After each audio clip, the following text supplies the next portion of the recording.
Oh, right.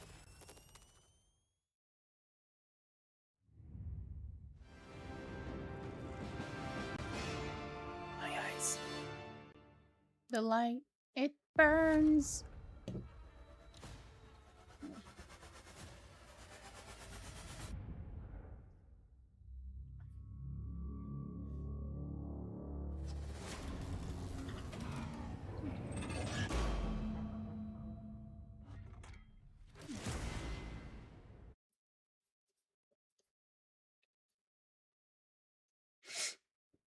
Sniff, sniff.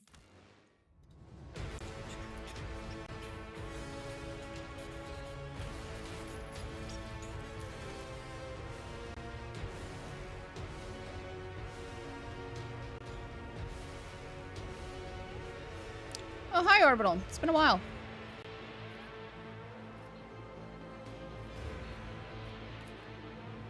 It has.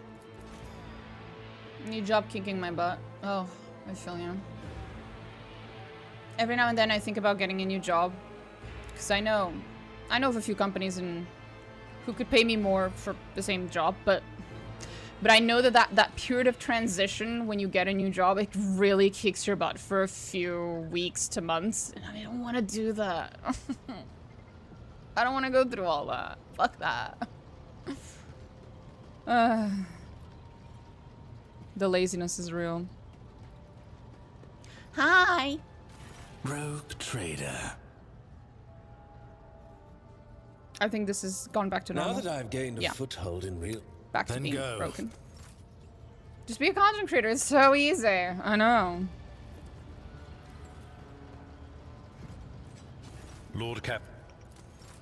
It's so easy that now that I'm in Portugal, I literally have to go and contact a fucking accountant just for them to tell me what the fuck I'm supposed to do for my taxes, because in Denmark, as long as you make under X amount on your side gig, they don't give a fuck.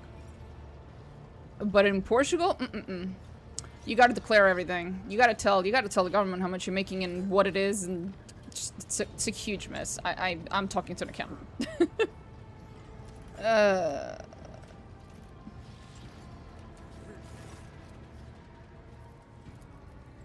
Until they send me the letters, I'm not gonna care.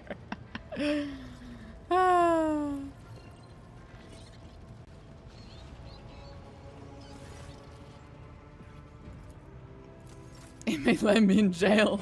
Oh no. That's a risk you're willing to take. Well, fair enough. Chances are they would probably just ask you for the money you owe. Domin. Bye, Cabela. Elantak. Bye, Juliet.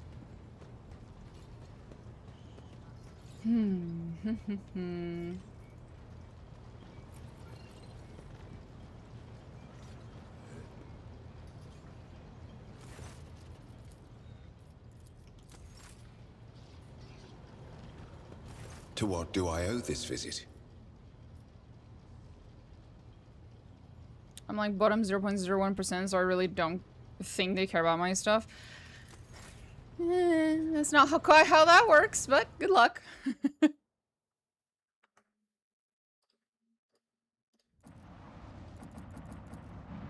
Let's see. We are going to be storming Trazen's museum. I can dream, okay? Of course you can. Let's go. Oh, we need to go to Amsankt first. First, we're going to Amsankt for Eogunn's personal quest, which is also DLC content.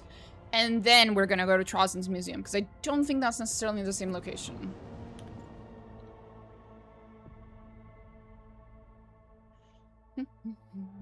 Oh. I had to move the camera for the billionth time because the cat kept fucking moving things around. Two Xenos ships hurling through the clouds of cosmic dust. Theodore's people are aboard the Xenos ships? What?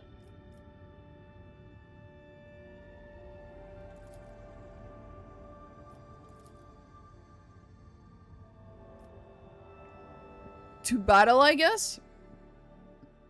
Oh, hi, Haley. Cat said, get better lighting, noob. Hello, my brothers and sisters in heresy. And siblings. Never forget the third gender. Let us revel Siblings. in the impending carnage. Snello, Haley. How goes it? Goes pretty well. I was helping Amethyst with her French. Broke gender is binary. No, that's broke. That's too broke. Gender is a spectrum. And then bespoke. Gender is trinary. Hell yeah. Oh my god, you just reminded me of that answer. Who was it? Was it Bison who was like, how many genders are there? And he was like, at least three, at least three, or something like that. And I fucking laughed my ass off because that's just the perfect answer to piss the fuck off of all the right people. It was mwah.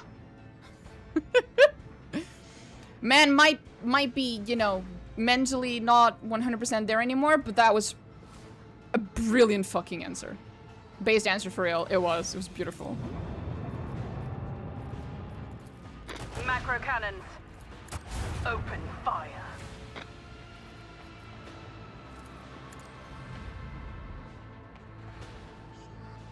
Like that guy at a Pride Parade who is asked how many genders are there, and he says, I don't know, I just got here.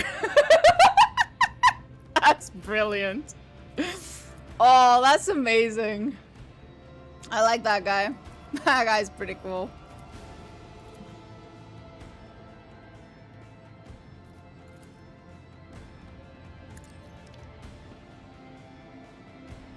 Okay, maybe if I do this and then... No! I don't know my geometry. Oopsie. Oh. Keep up the pressure. Let the void sort them out. We'll pretend like that definitely was on purpose. Dude is the truest straight owl I've ever seen. Hell yeah.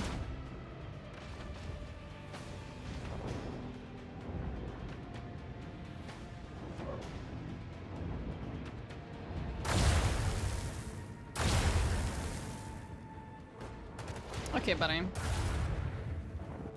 I cracked my color scheme for my orcs today. Ooh, what's the color scheme?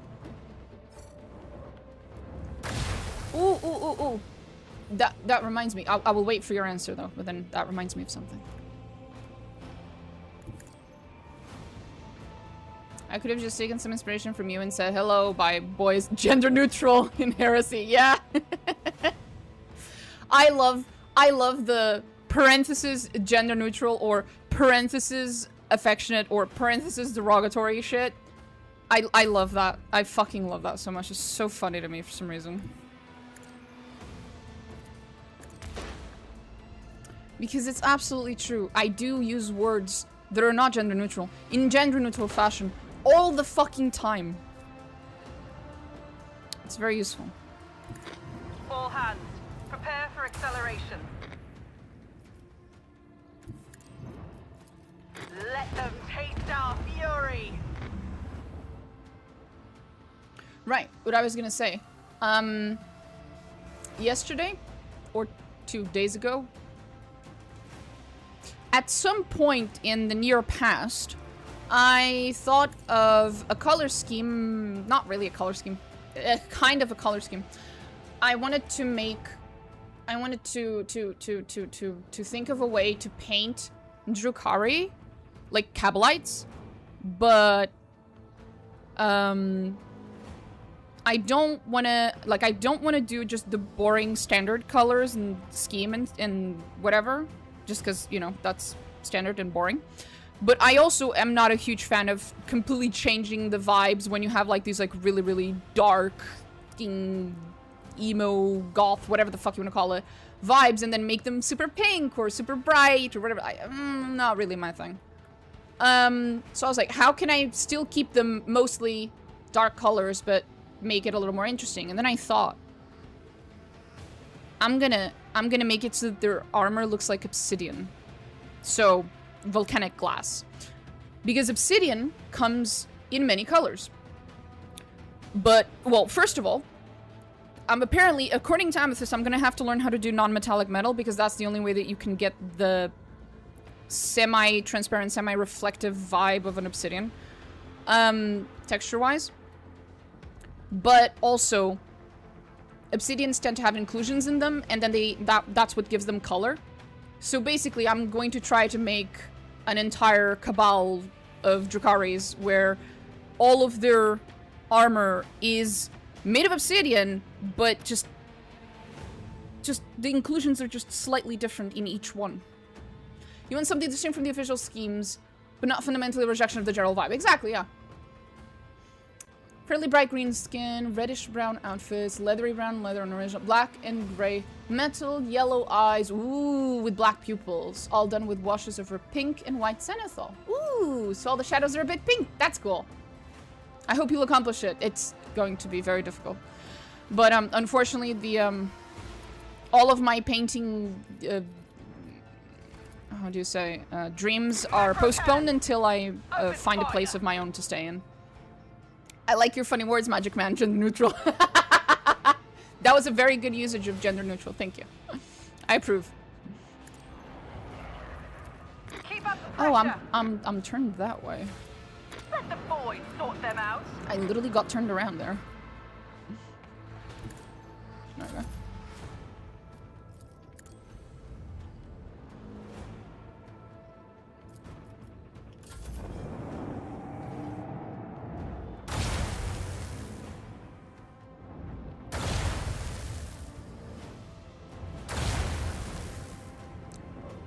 Thaumaturgical folks. Ah! Oh god. Brilliant.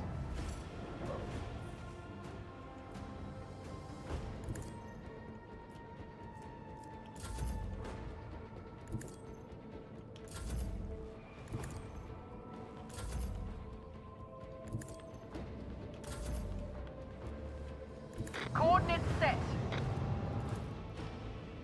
Salvo. Fire at will.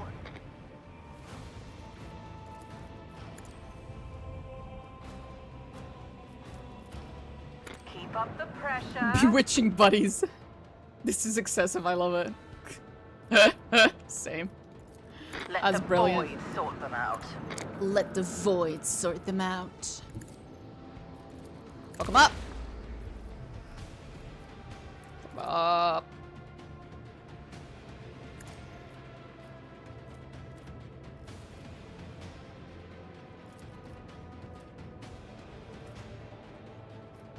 You know what? Bam. We do it again. Fucking do it again.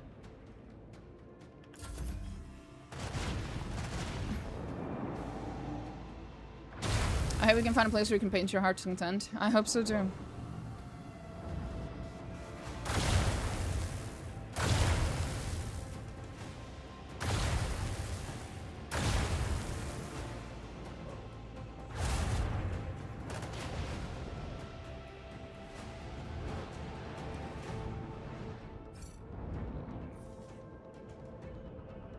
Okay. There we go. Bam. Kaboom. Bitch. Bada bing, bada boom. Paint her all gray so she looks like the unpainted resin of the miniature. Wait, the other way around's better. Paint the resin Eris colors, you think? Oh. No, just paint the real one in gray. Oh, Eris! Come here!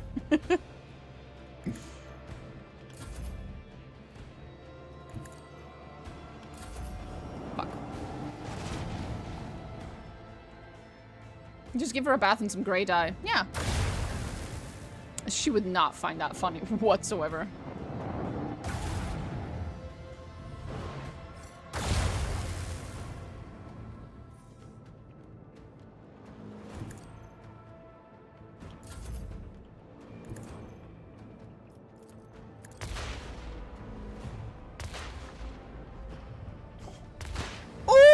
was so many torpedoes, holy shit! Engage the engines. That was beautiful.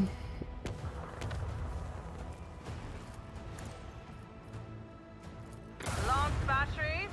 Volley.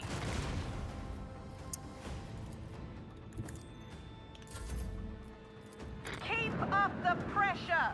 My friend's moving right now and she promised me some workshops in miniature painting in exchange for helping carry stuff. Ooh. Slap, slap, slap. Yeah, we're just bitch slapping these Necron ships. Pressure. Holy fuck.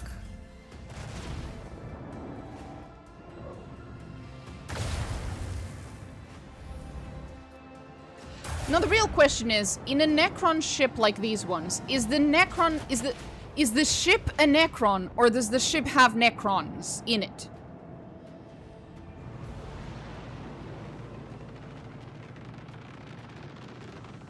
Didn't think about that.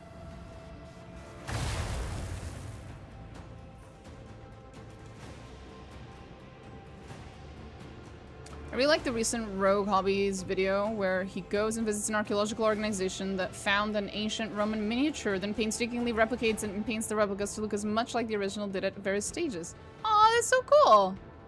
He screams for he does not know.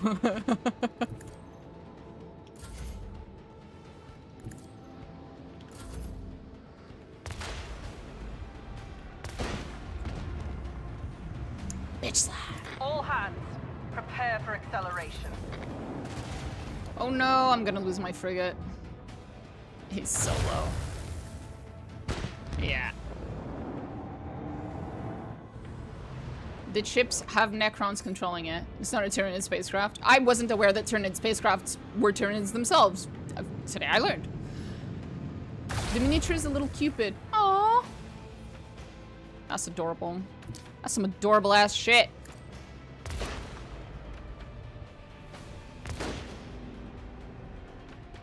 Helmsman, take us in.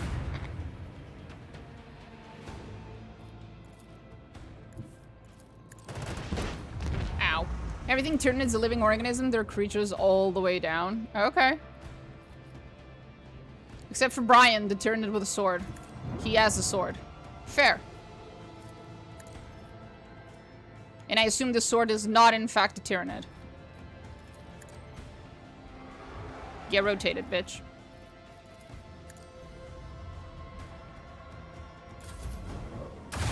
Oh, there was another one. I thought that was the last one. Ugh. They take so long to kill. No, it's made of foam. Fair enough. Sounds reasonable.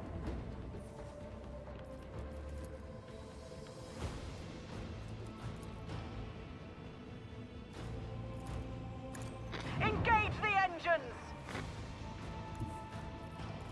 Let the void sort them out. Let the void sort them out.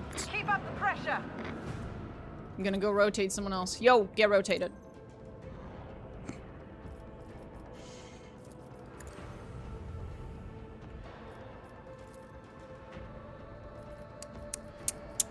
Fuck. My range is very limited because of where I am. With the force of a supernova. Still do it. That's about it. Okay. Beautifully rotated, like a kebab. You know, in my country, we have something called shptada, which literally translates to pierced, as in something that was pierced, which is essentially kind of like kebab. Tyranid guns are body horror. Horrifying. I did my first kit bash an Autark with Wraith Cannon from Corsair Voice Guard. Ooh, sounds cool.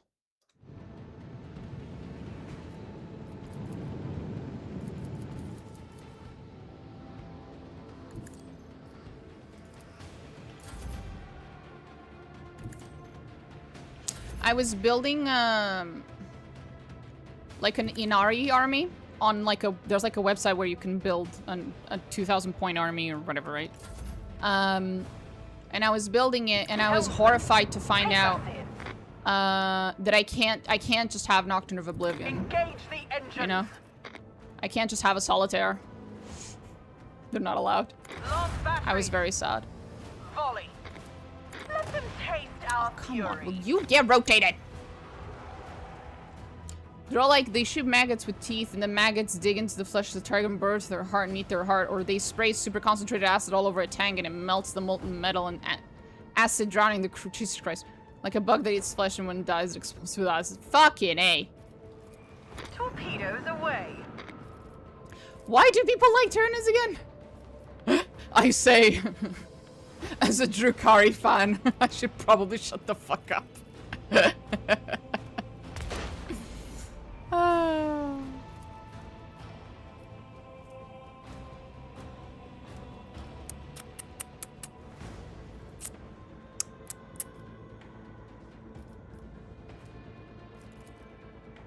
They're just hungry little creatures. That is true. They're just a wee hungry. I don't know who said that here, but I absolutely love Tyranid be consuming biomatter. Oh, the fans! The Tyranid fans do be consuming biomatter. I saw it on one of the shorts. Really appreciate it. Yeah, it might have been Haley. I actually don't recall, but it might have been. How's the stream going? Good. They're just hungry. Yep. You're the one who likes the faction made of evil sadists. I am aware. I am aware. I've not changed my mind. Tyrannids just want a snack. Or in case of one bug, it's just create Ripper Swarm that eats you alive. Oh, delightful. Sounds like something I would say. It does, doesn't it?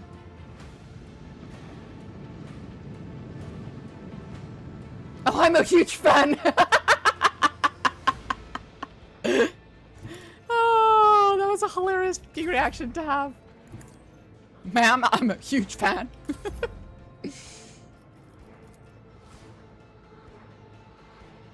So my OC Tyranid fleet, who have the intelligence to understand and cause suffering and choose to do it anyway. Oh shit.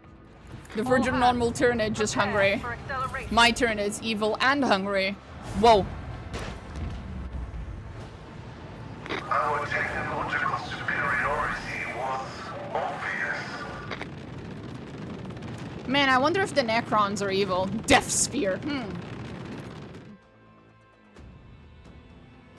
The name of the bug is Parasite of Mora. Jesus Christ.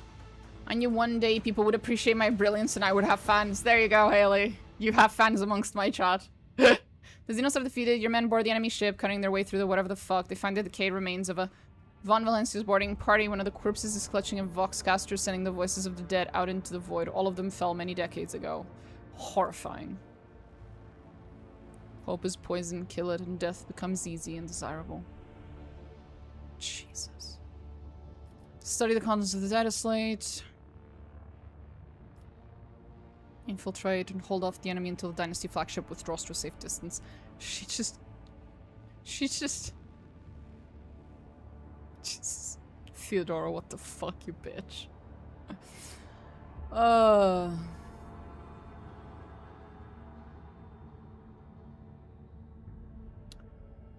All this time I've gone unappreciated, but now everyone will see.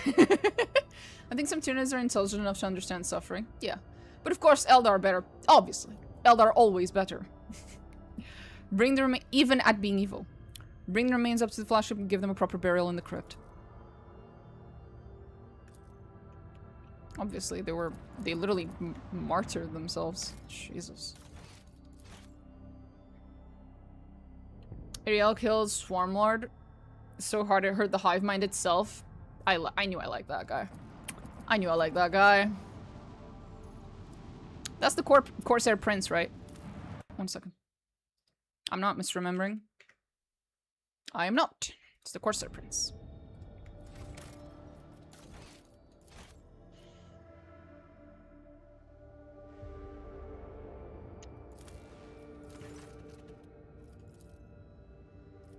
It's time, Eogunn. It's time. Or it would be if my phone left me the fuck alone. Oh, okay. The hive mind definitely understands suffering, but I don't think it has the capacity to, like, take pleasure in or be upset by the suffering of another being. It understands it from a practical perspective, but it has no capacity to really understand it outside of that, I don't think. Could be wrong, though. I'm not super aware of Tyranid lore, so I'm not super aware of what we know about the hive mind specifically, other than it exists. I don't know much more than that. May the wisdom of the Omnissiah be with us. Sorry. May the wisdom of Omnissiah be with us. With a strange quiet sigh, Eogunn ends the Vox session. He's not looking forward to this. Poor guy. Here we go. The Imperium should simply do genetic engineering on Tyranids to give them the power to empathize. Then the Tyranids would stop eating everyone.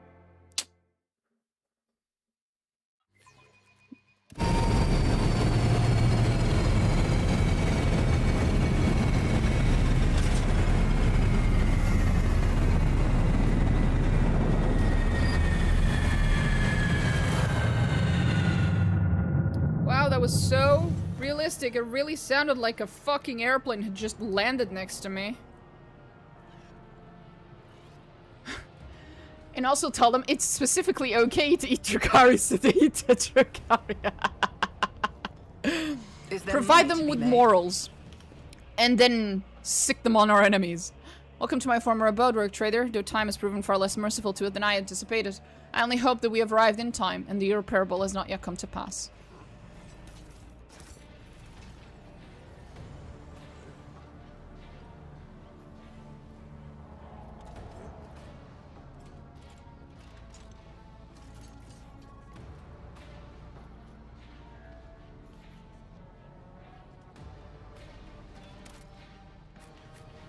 Let us not dawdle.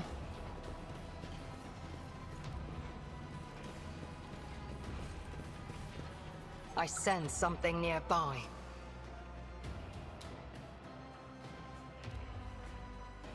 Deathleaper tortured an Imperial commander so hard he just gave up, and it was mental torture.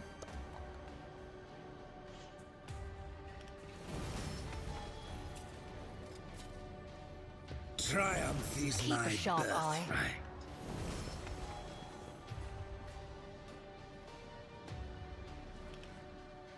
When the machine gun happened here. You The Inquisition taught me many things. A desiccated mummy lies curled in a fetal position. He met his demise decades ago, not to wounds or disease, but to hunger, thirst, and the cold of Amsankt. His frozen hands still clutch a data slate engraved with the sigil of the Inquisition. What the fuck happened?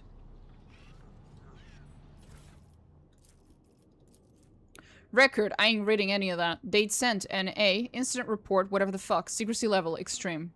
The project's been interrupted. The cause is an act of sabotage by a Xeno civilization that, based on preliminary assessment, is believed to be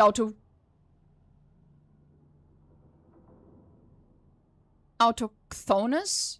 Like, from the Cthon?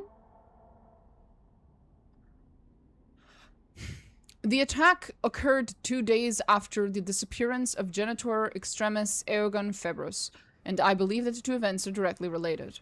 The enemy is extremely well armed. The attackers employed the tactic of a concentrated perimeter breach, followed by the complete eradication of the resistance forces.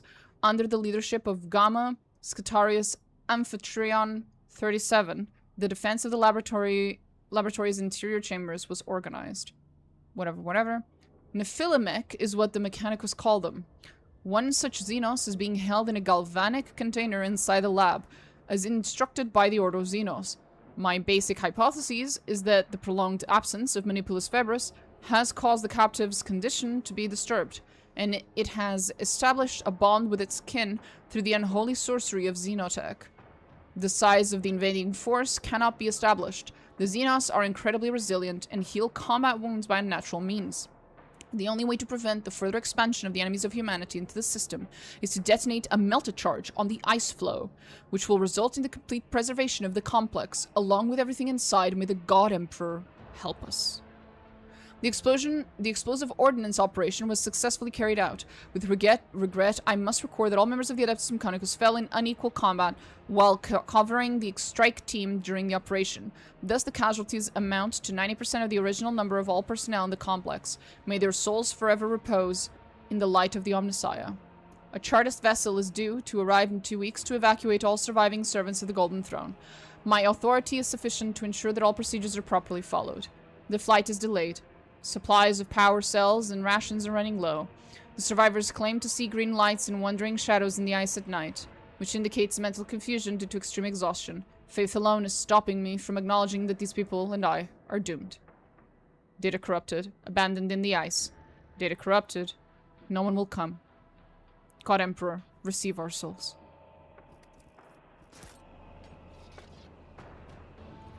Autochthonous is like native. I've never heard that word. Love the DLC, by the way. I'm enjoying it. I would never be psychologically broken. I'm just built different, yeah. I'd have to be psychologically functional in the first place for that to happen. Did I tell you about the new surgery they're offering to insecure ghosts? Oh god, what is it? Keep your wits about you.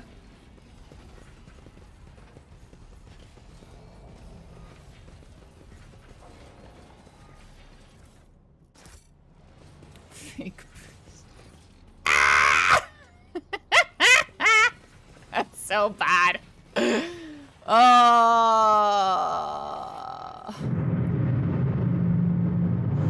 The level.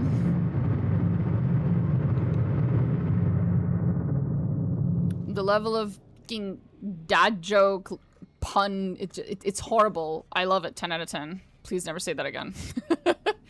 Eogunn makes a low, resonant grunt filled with frustration. A deplorable situation. The lift's machine spirit has lain in deep hibernation since the grace of the motive force abandoned it. We're stranded on the side of the chasm without it. How do we waken the lift? With power after so many years of solitude, its machine spirit has likely forgotten the words.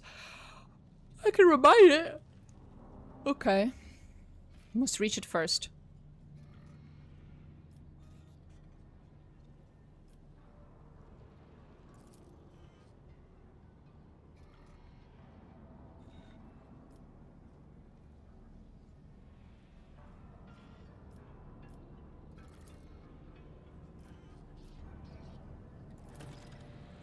We need to trigger a rapid release of a vast amount of energy in a confined space to put a plainly blue blow to the warp.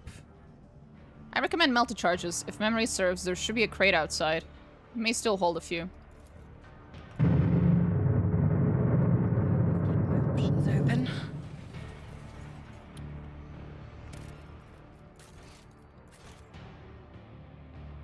God bless you, Kenzeng. You can't do anything.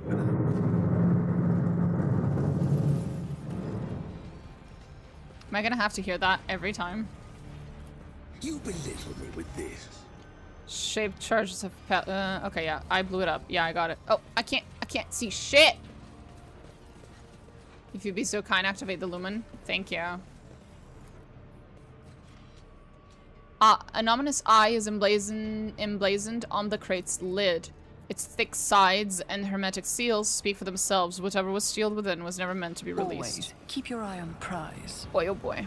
And I just blew it up? Boy. Boy, oh boy.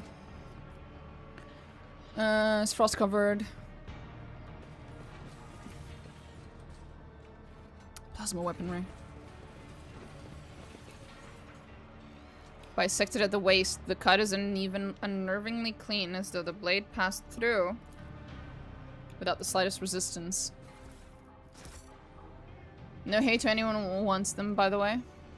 Is there money to be made? Gods forbid we insult a ghost.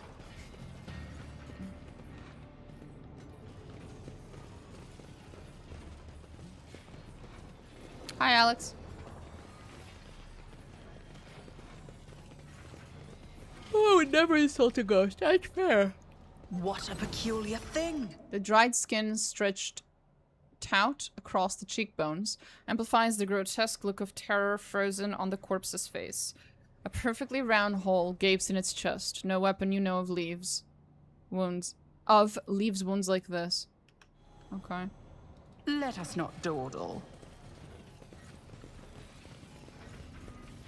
Oh, a damaged Xenos? I'm not quite seeing him, I don't think.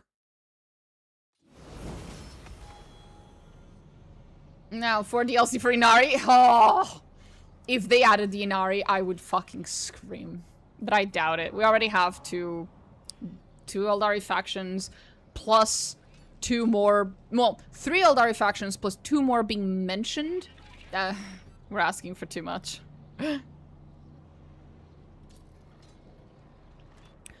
Devoid of anything human, does not move yet. The feeling of its single eye upon you lingers. Well, that's not very nice. Now is it? I don't like this. I don't like this at all. Or get left in the dust. That was a problem for you. Frozen flesh tears with a crunch, leaving the augment in your hands. Ew. Ew. Right.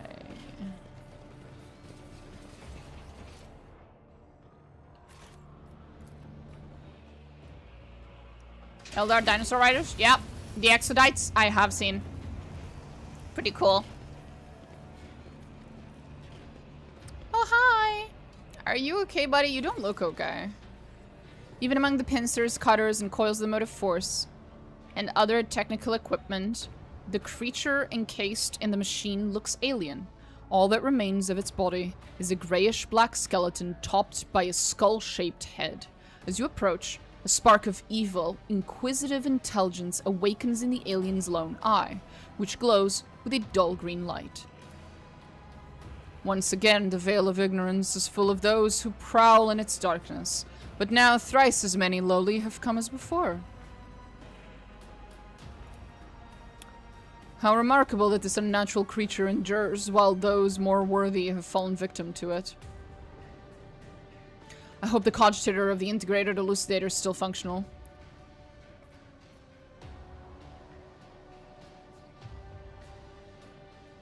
I know enough of these creatures to understand their language. The servitor is not needed. I hear the lowly creation of the ancient foe has comprehended a speck of the great. The zeal of a limited mind is remarkable, albeit futile, and capable of providing amusement for now. I can see what it is. I actually thought it was a setup for another joke. I can see why you would think that. Yeah, I can see, yeah. But no, the dinosaur Eldar cavalry are real. Yeah, and they came out not that long ago with new minis.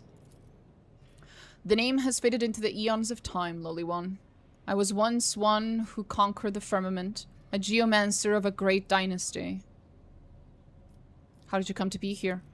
The ice was encroaching on the mausoleum, crushing its shell without relenting, and the reanimation protocols invoked me, awakening me.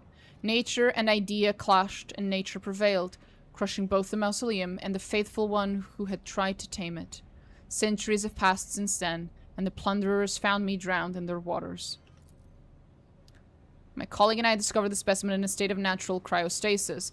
Its ability to function in spite of its damaged state captured my imagination. Refusing the chance to study it was almost unthinkable. Since then, it has been confined in a container intended for supervised dissections.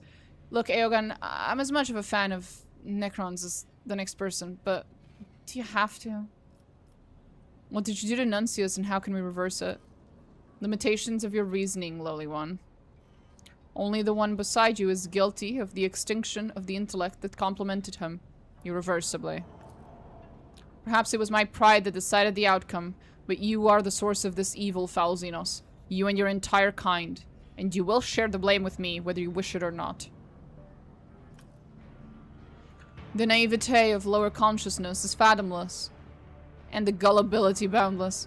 Or perhaps the primitive's memory is damaged, and he does not remember how, hungering for knowledge, he sought to wrest it from my immortal flesh. How he stole my instrument without understanding its essence. How he destroyed the other, whose value he now bemoans, and awakened the sleeping ones so that they could rule the planet unchallenged. My greatest transgression is that I didn't destroy you immediately, you wretch. There is no secret valuable enough to justify your existence. Of that, I am now certain. Whispers. Hush. I hear, yes, danger. Yes.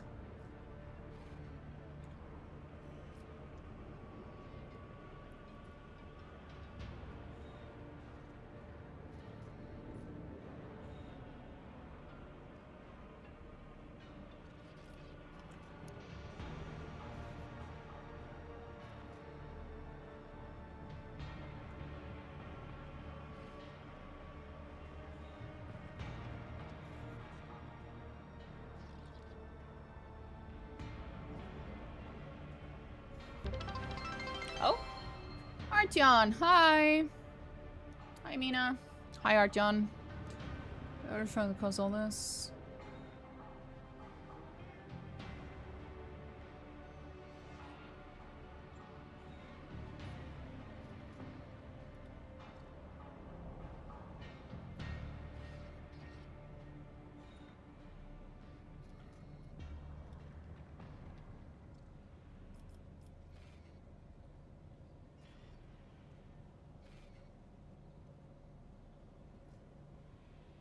Necrons.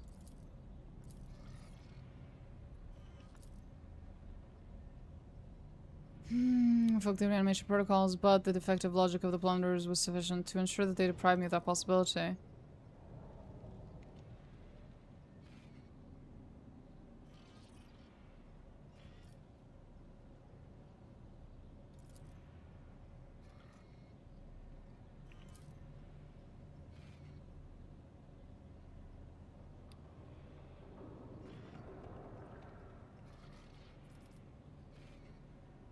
Pathetic attempts to disguise an ambush won't fool me, Xenos.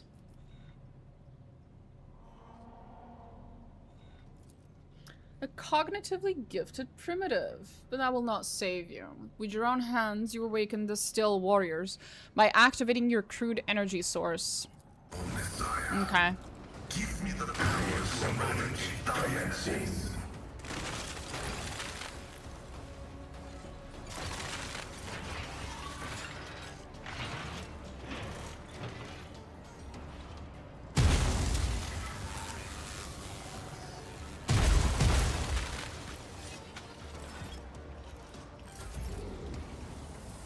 Marazhai, wipe the floor If not me, with my enemies, I'll see darling. to it personally. Someone called me Alabaster. I'm sorry, Alaster Born? What the fuck? How did we get there? It's as good as done. Oblivion approaches.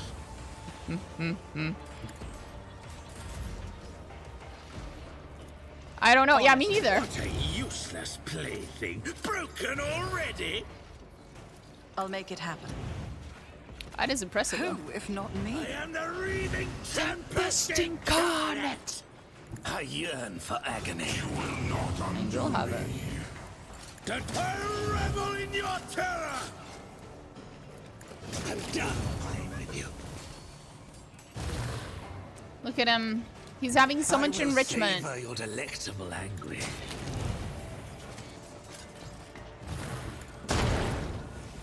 What? Perfect killing strike.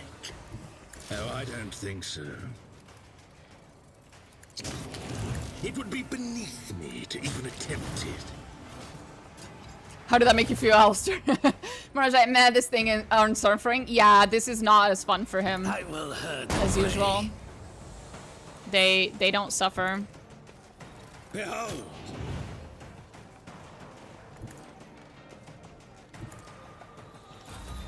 Not in a way he enjoys, at least. my perfect move. I'm done playing with you.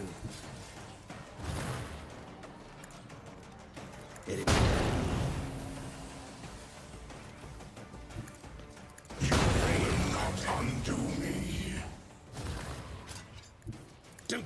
What a useless plaything. Oblivion approaches. Insignificant.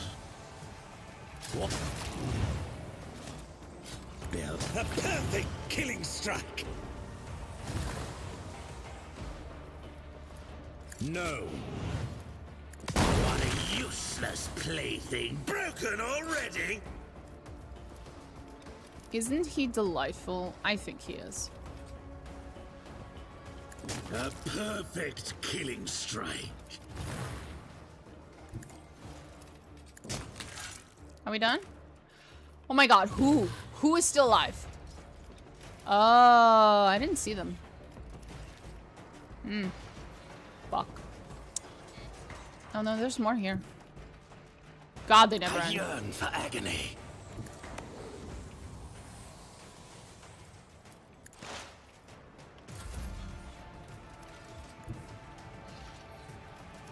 I don't need luck. I have strategy. I'll revel in Ooh, what a big boy! Very big boy. Oh, I have to get behind it. Oh, well, I'll have to wait for it to move then. I will savor your delectable anguish with grace and malice. I was confused for a second, then they said it a second time, and I was like, oh, they're talking to me. I don't know if you were Alistair, but you definitely were born. God damn it. Behold.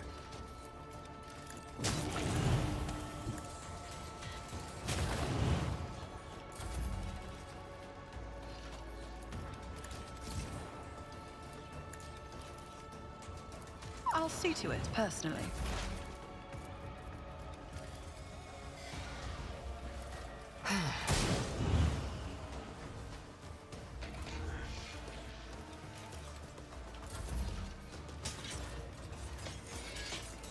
Get me a target.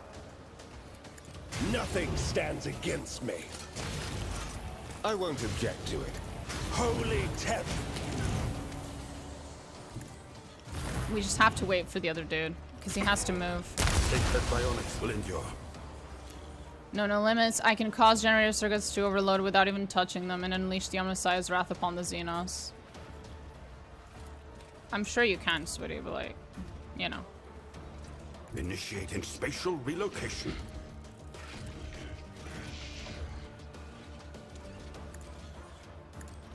Lucius, rely upon you.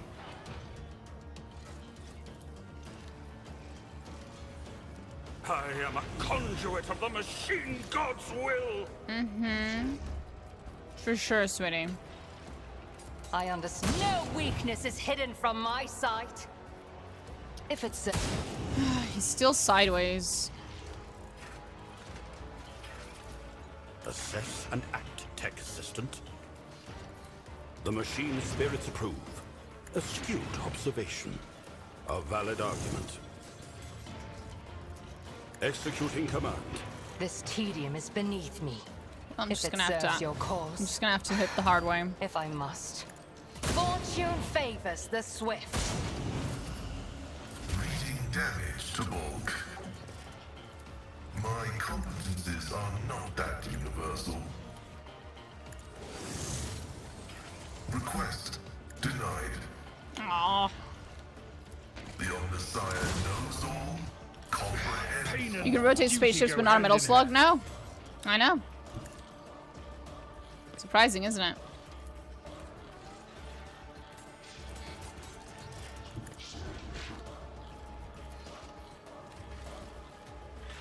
Indeed. An exemplary strike. I've suffered worse. I am ready for whatever comes.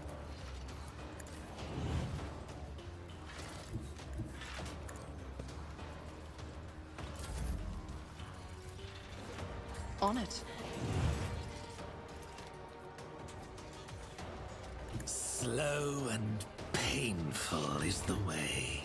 Don't distract me. With Can I hit grace from and here? malice. Oh, finally. There we go. Maybe fortune favors the bald, and that's how Jeff Bezos got so wealthy, from being the world's baldest man. Perhaps? How do you ascertain if someone is the world's baldest man? If two men are 100% bald, how do you... Who's the baldest? The enraged howl of the bound Xenos merges with the sounds of the overloaded elucidator to form a single cacophony. Cursed runts of universal entropy, lowly creatures of the vanquished foe.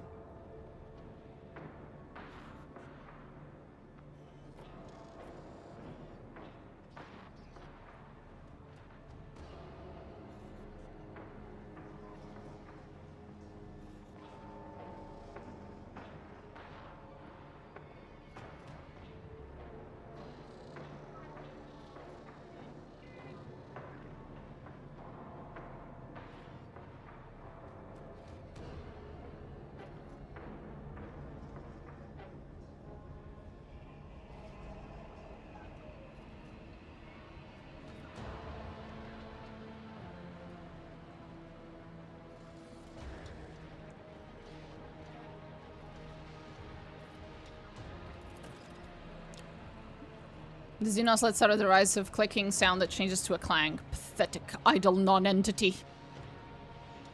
Yeah, because I chose to let you live, because it is way better if I choose to let you live. And there's a belief that the better programmer you are, the fewer hairs you have. Okay. He keeps getting hair transplants and he hasn't had enough to increase the number to 0 yet. Damn. Omicron Alfarius, thank you for the follow. Great name. You will be annihilated, wretch. I'll think about it, buddy. I'll think about it. I always keep my options open. You will perish for this affront. Ah, that's what that does. Okay. Cool.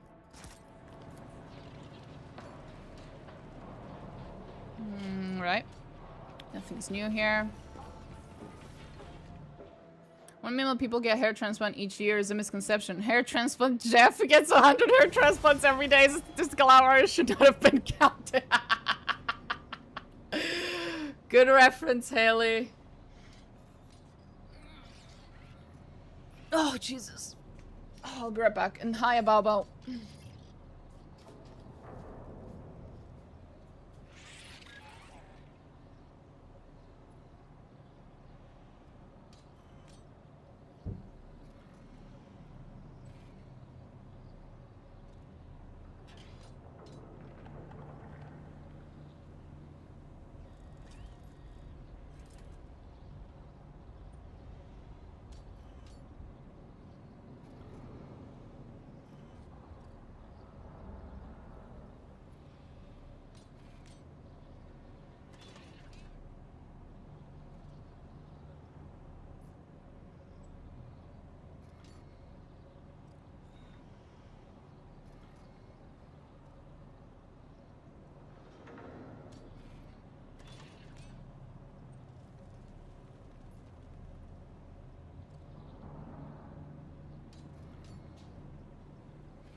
They keep talking about a vanquished foe. They'll never tell what foe. The ancient ones? Yeah, they're talking about the ancient ones.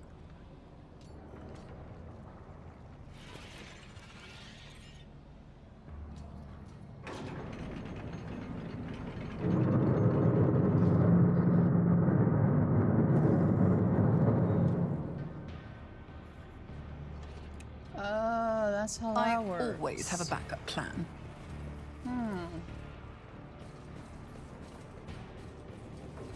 One second, I'm just gonna make sure. Now that we've turned on the lights, I can actually see everything around us. So I should probably walk around, see if anything shows up. Nah, seems like everything's still the same.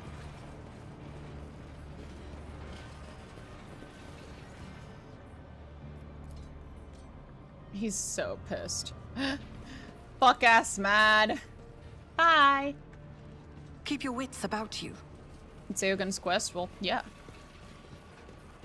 Let's see, nothing else here? Okay, let's just go then.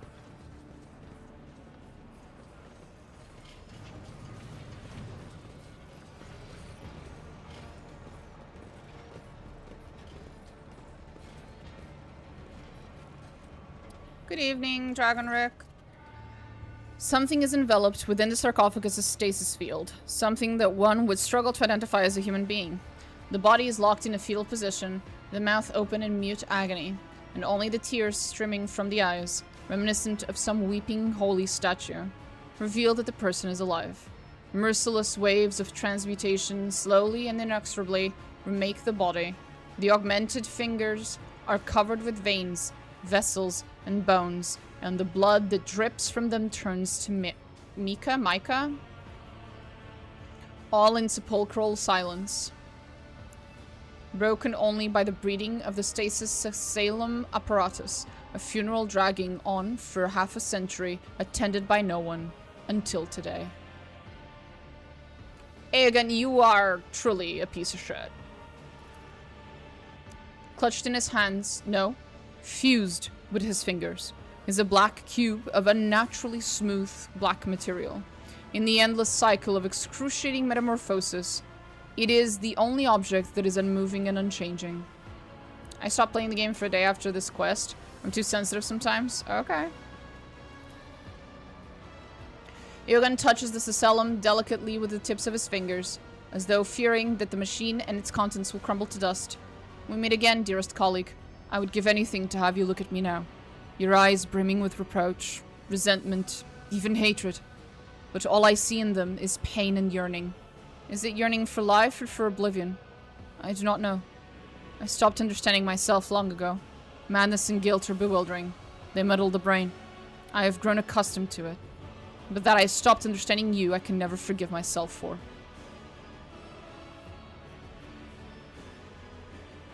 The cube's the artifact. A refractive transmuter. I had to confine it together with Nuncius. If it were removed, death would follow almost instantly. Of course, this is only a hypothesis based on an analysis of my colleague's condition.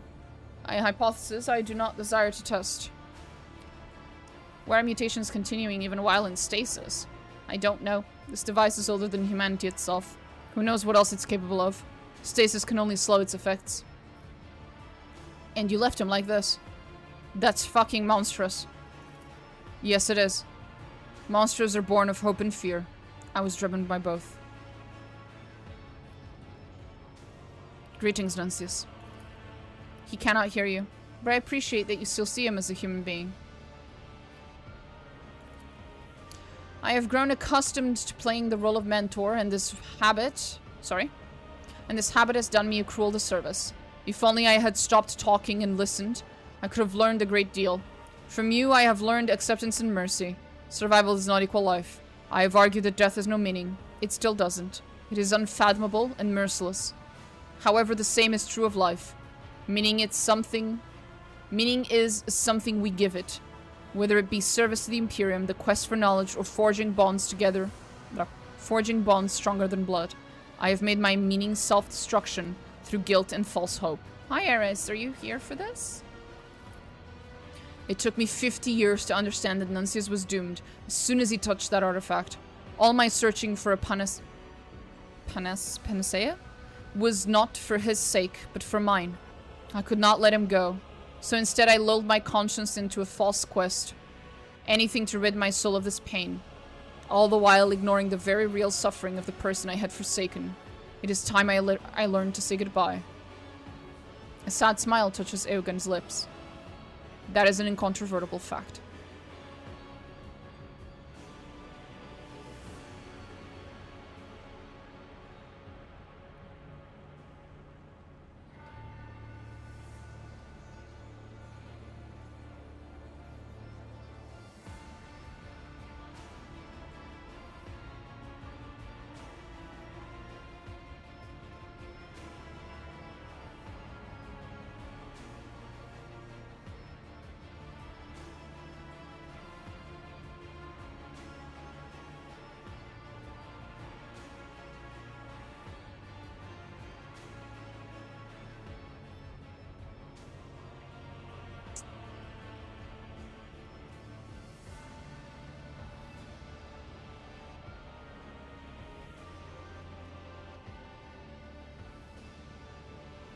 Pet the cat.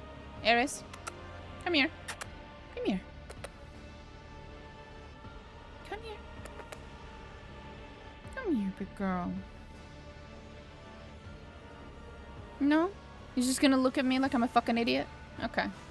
I cannot, in fact, pet the cat at the moment. She has decided I am unworthy.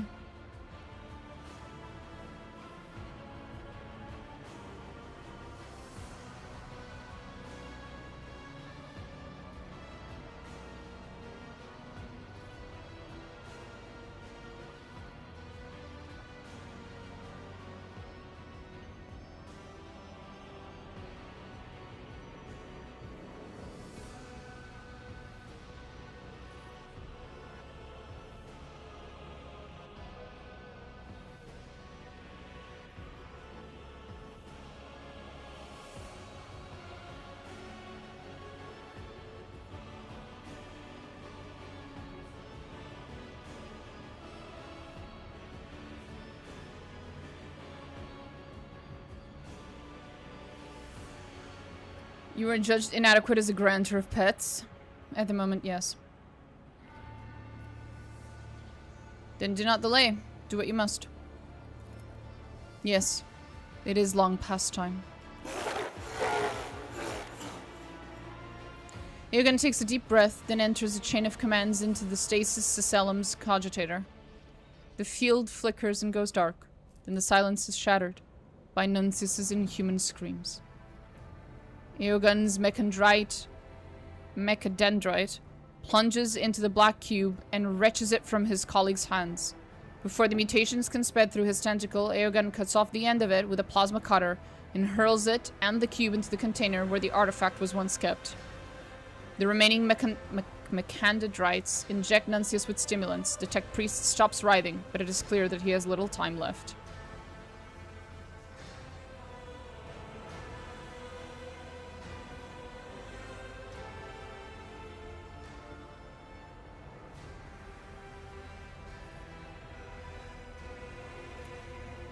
Eogunn, you must. Please. I know, old friend. I've come to release you. Domina, rogue trader, has given me the chance to do this.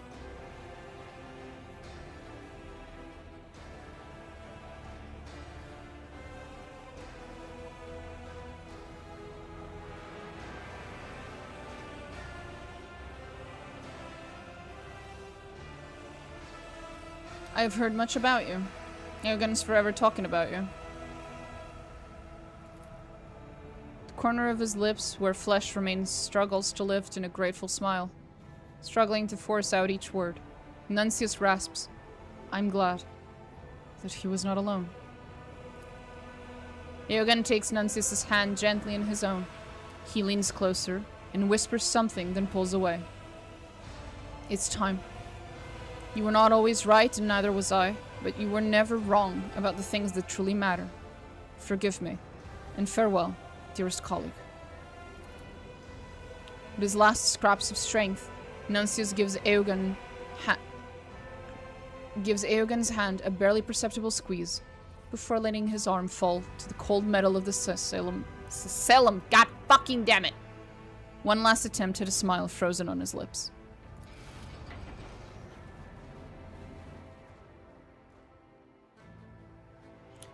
In Russian, it was my dear. Aww.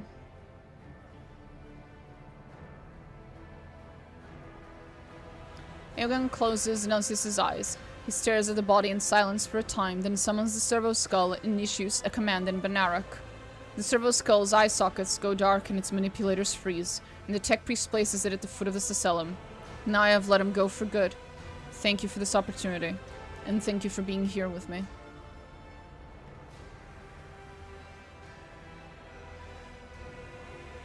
And this is what we call Doom Diaoi.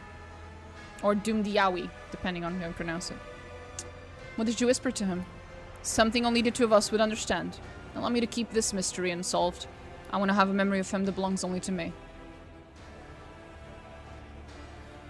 Are you alright?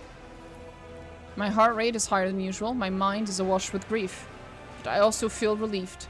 It may sound strange or cynical, but now that I have let him go, I feel that I can go on living. I will never dare to forget Nuncius ever again. It is a pain I will carry inside me until the end, and I will be glad to have it with me. Doomed yeehaw? That was not one of the options, for sure. At least you chose the right option. I tried to help them, and I made them worse. Really, really worse. Oh boy. Hello? Hi, Cabdillos.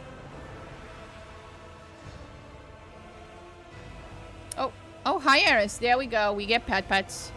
We are now worthy of giving pet pets. Come here. There we go. Big girl. Big fluffy girl. The fluffiest. Oh, oh, look at that big girl.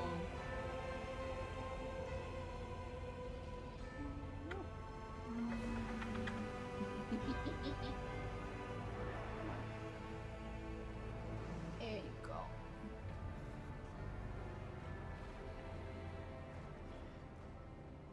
And she's coming back. Where are you going? Okay, we're back. Oh. And they were roommates. They were very good friends. Historians will go on to say.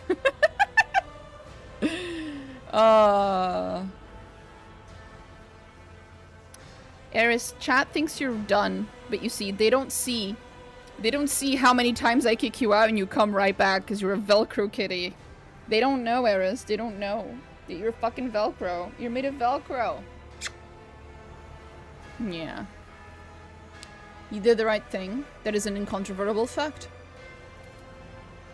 This statement is true, colleague. What will you do with the artifact? It is dangerous. The risk of a similar situation happening again is high. I suggest we bury it here. But if you decide otherwise, I believe I could study its properties and develop a weapon based on it. I'll trust your decision.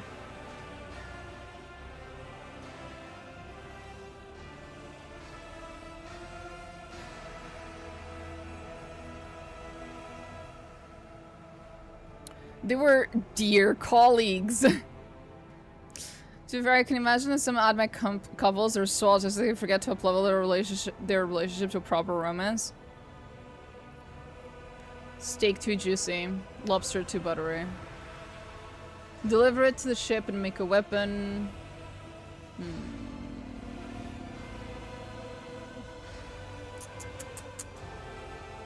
I'm not talking to you, big girl. Have a little weapon as a friend. Oh, we're having a good time. Have you heard about the gay undead? They were tombmates. God damn it. The person who wrote this wrote Adira and Nocturne. Based. Dark Place. You and he were buddies, weren't you? As a trait. Yeah, I know. I thought their names were Trozen and Orkan. See, I would take it only to deliver it to the Inquisition. Not Kalkazar, fuck that guy, but, you know, literally any other one, any other person in the Inquisition. I don't want this thing in my ship. It's not safe. But I wouldn't mind handing it over to the Inquisition. But that's not really an option, so I'm gonna leave it here. As you will. Let us be off, Rogue Trader. We have nothing more to seek in the realm of the dead. The deeds of the living await us. Can't wait to read more of the toxic gay old Egyptian space robot Yahweh. Fuck yeah. Light dies upon the artifact's perfectly spherical surface. The Xenos creation resembles a pocket of primordial darkness and stands as a hollow denial of the very concept of existence. The great machine has fallen silent, its cables and conduits snake towards the stasis Cecellum sarcophagus. Oh, hi Ares. One of the books mentions that they share personal data. If you exchange the date of your first augmentation with another AdMech, then you actually signed as a spouse. Are the others better than Kalkazar? Depends what you mean with better, but there are certainly Inquisitors and Acolytes that are different from Kalkazar, yes. Let us not dawdle. This is mourning over Nuncius's solitary body in its final resting place.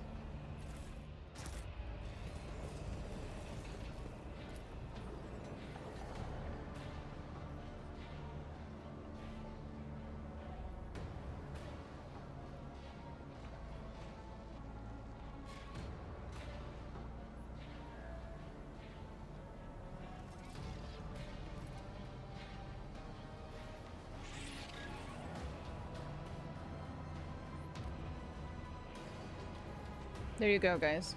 Cat.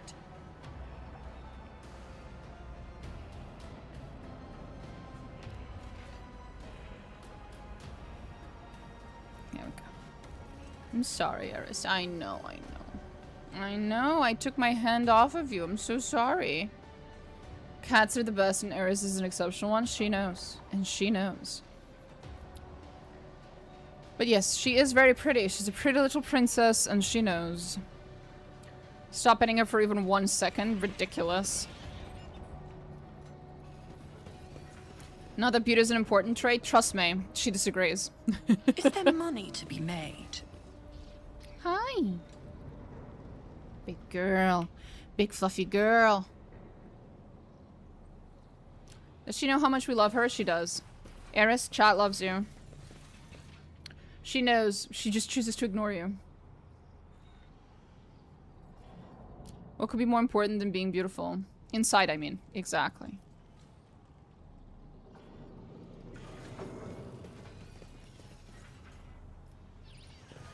Hey, Geomancer. Rise to the top. You wanna or talk? get left in the dust. Perhaps insult me a couple more times? Threaten me? There we go. You will be annihilated, you wretch. I sure will. Bye.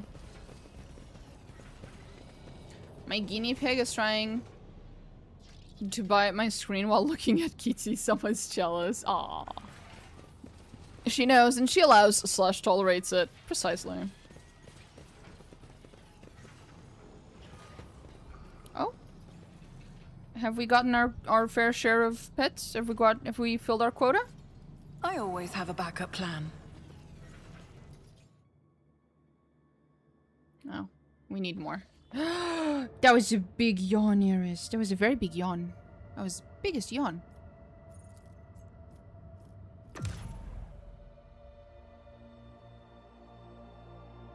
Just wanted to say thank you so much for introducing me to this game. I came across you on TikTok. Now I'm hooked. Awesome. We got another one, guys. Don't yawn shame her. I'm not shaming her. I am praising her for how big of a yawn she just did. She's not beating the EP allegations. She's never beating the EP allegations. She's always EP. Isn't that right, Eris? Except when it's 3 AM and you bite mom's toes. Oh. Bye, Eris. Now she's gonna hide under the bed for a little bit. I'm Imhoviz Bob. Well, Bob, thank you for following. She is so EP. Yeah. That's my secret cap. I'm always EP. Join our cult.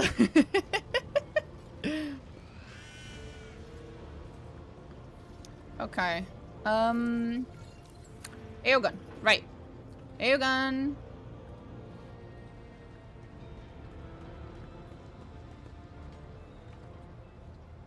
Eogunn, your hat is magnificent, I must say.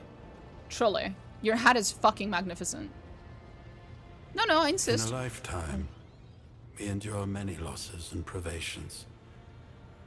But isn't it curious how some of them have the tendency to linger?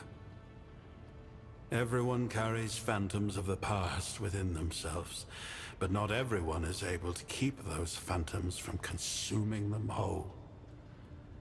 I am relieved that I have at last managed to make peace with mine. You know what, Eogunn? At least we can agree on that.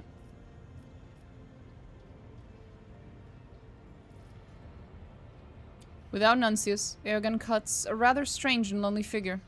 His eyes are sorrowful and the familiar placid smile has been restored. But the familiar placid smile has been restored. The rank of janitor grants me... That's the beauty of it. Perhaps my approach is fundamentally flawed. I look forward to seeing the rank of... Fact 3. I look forward. I can only encourage them. To think that all tech... For myself, however, I find our conversation... Rogue trader. What disputation I find... What game will you be streaming next? After this, we are going to be streaming... What's it called? The remake of Gothic, I believe. That's what's next. We have a long list after this one. A bunch of games came out in the span of time that I was playing Dark Heresy and this game. Oh, you're going? See ya, Haley. Says me, street sketch where the Cookie Monster says that's my secret cat. We always hungry and starts eating the spaceships, which are cookies. Oh, I don't like Eogunn that much. Eogunn's VA thick again. I still don't like Eogunn that much, but that does not stop me from empathizing with him. You are too good voiced. I'm crying every time. He is very well voiced. The voice actor did a wonderful job. I must go take medicine and then eat. Farewell, little computer dwellers. See y'all later. Okay. Have a nice time. Okay, there we go. Marazhai, are you, is that why you're sitting here? Are you feeding off of his fucking pain and suffering, Marazhai? Is that... You know what? That's fucking genius, actually.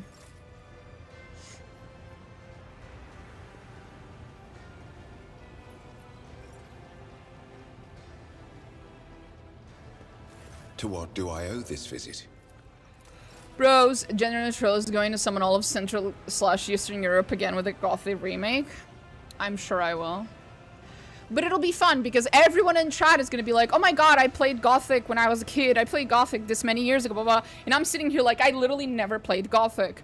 I think I watched a video once about the story of Gothic, and I'm not sure I was paying a lot of attention because I barely remember any of it, so... I'm basically going in mostly blind. Which should be fun. Domin. Elanta. It's always fun to have both perspectives of like someone who's playing the remake and they've never played the original, and then someone who's playing the remake and has played the original. Maybe I watched my brother, not sure. And that's how I felt about New Vegas before I played it here on stream. I was pretty sure I'd watched someone else play it at some point. But then I played it here on stream, and I was pretty sure it was the first time I was playing it. It was very confusing. None of your viewers would probably have ever seen it in English. Oh yeah, true. That's also funny. I don't even think that Eogunn is against such feeding from Marazhai. He probably feels like he's part of an experiment and observation. True. I think we're ready then.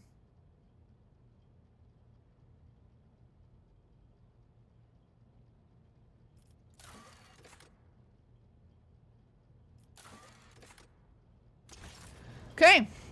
Let's fucking go. Let's fucking go. Woo! We gotta go beat the crap out of Trazen. I mean, negotiate diplomatically with Trazen.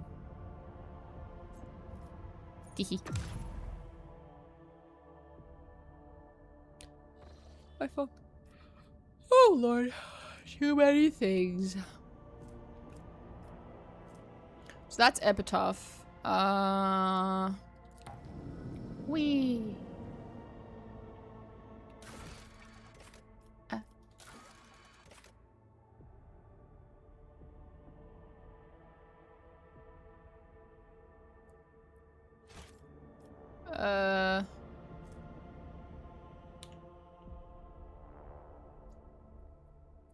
You're a beautiful man. You're not beating the allegations today as well. No.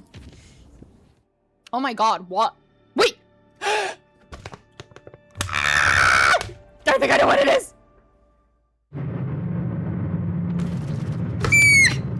Sorry.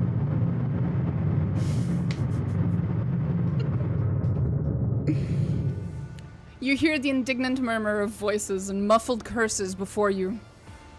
Sorry. You hear the indignant murmur of voices and muffled curses before you register the scene before you. Marazhai, who has taken the Lord Captain's seat, is observing the crowd of officers gathered below with lazy and mocking interest. When he notices you, he unhurriedly straightens up. My little pet, you have kept me waiting. How inconsiderate. Both you and I know that a raid is coming, Domina. It was only recently that we confronted the Archon of the Black Heart. The new challenge may prove to be even more arduous, one that requires greater mastery over death, one that is even more draining. Marazhai casts a hungry eye over the assembled crowd. He tilts his head to the side, subtly dragging his sharp claws along your jaw. I crave the thrill of pain and the song of suffering in my veins. With you, my little pet. And this time the feast must be magnificent. Not just one deck, no. A bloody march across the ship. Stand down your guards. Subdue any who dare to interfere. And join me.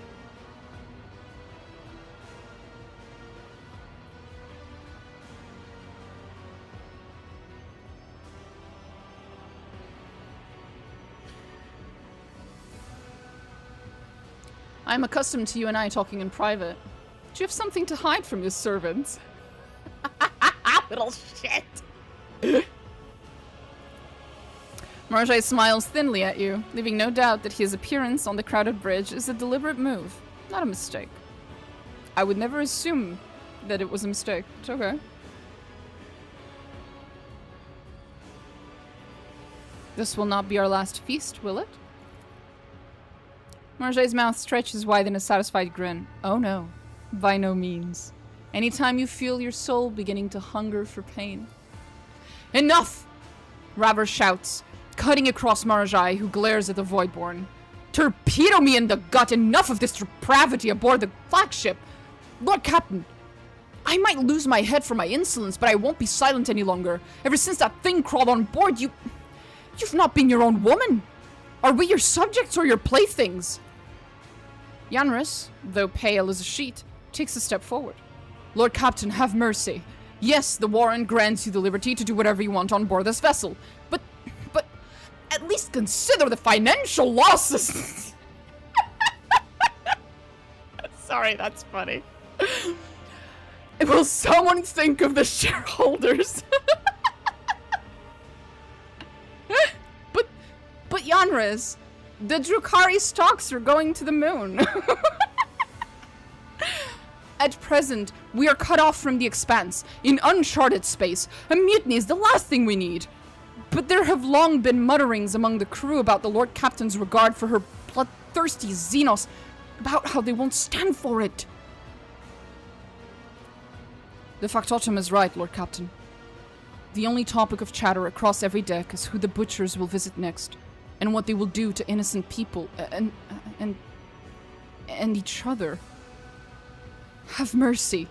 No officer has ever questioned you, and we will not try your patience after this, but hear us now. We beg you. The entire crew begs you. Marazhai looks around lazily, surveying the muttering crowd. His clawed fingers, which were idly caressing your face a moment ago, slide down and close loosely around your throat. This is how you keep your servants in check, my little pet. Their insolence offends me. Kill one of the ringleaders, for my amusement. As a treat. His words are softly spoken, and yet they seem to reach every pair of ears on the bridge. The hushed crew members look as though they have just swallowed their tongues, and their eyes dart to the frozen senior officers in horror.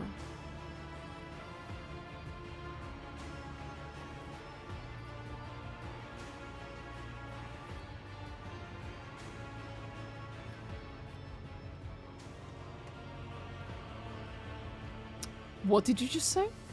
I said, Marazhai's fingers squeeze your throat and his voice turns into a hiss. Kill one of the ringleaders for my amusement. Option 2 is crazy. Yes, I know. Option 2 is my single favorite just piece of dialogue in the entire game. It's brilliant. The brilliance of this being an option, of this being something you can say as an iconoclast who's fanatic, who's romancing it's just perfect.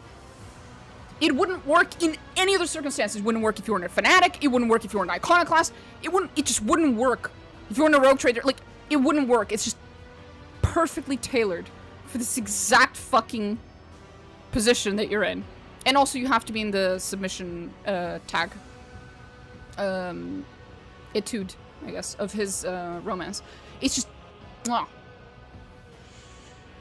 I'm not at liberty to hand over those who have entrusted their lives to me, but I can offer myself in exchange for their mistake. Take my life. Marazhai sears you with a look that reveals mingled surprise, bewilderment, and simmering delight, which is slowly building to a blaze. The Drukhari tilts his head to the side, admiring you as if you were his own creation. The sharp claws of his gloves slide along your jawline, his voice dropping to a whisper only you can hear. My naive little pet. Do you think you can so easily cast off who you have become under my influence? No, Domino. But for your obedience, I will gift you the life that you just exchanged for your own. I love his answer. Ah! I will gift you the life that you just exchanged for your own. Literally, you have given your life to me, I'm giving it back. Ah! For your obedience. Oh, it's so fucking good. It's such good writing. Fuck. I wonder if a heretic will get something similar. No, heretics have a completely different relationship with him.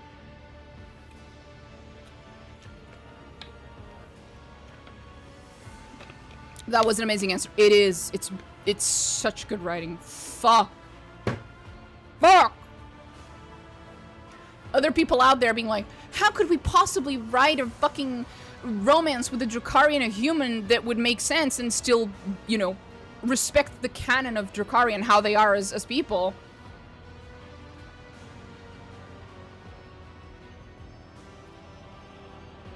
Right there.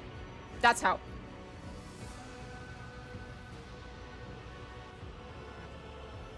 Is it a good relationship? You mean the heretic? So, very, very recently they changed it. Originally, the heretic relationship with Marazhai was really interesting because it was basically, and I'm going to paraphrase the ending, like a moth to a flame. In the sense that Marazhai was the moth and you were the flame. It was very interesting, but they've since changed it.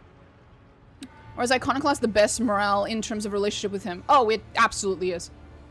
Dom RT looks a bit strange because his dialogue doesn't change.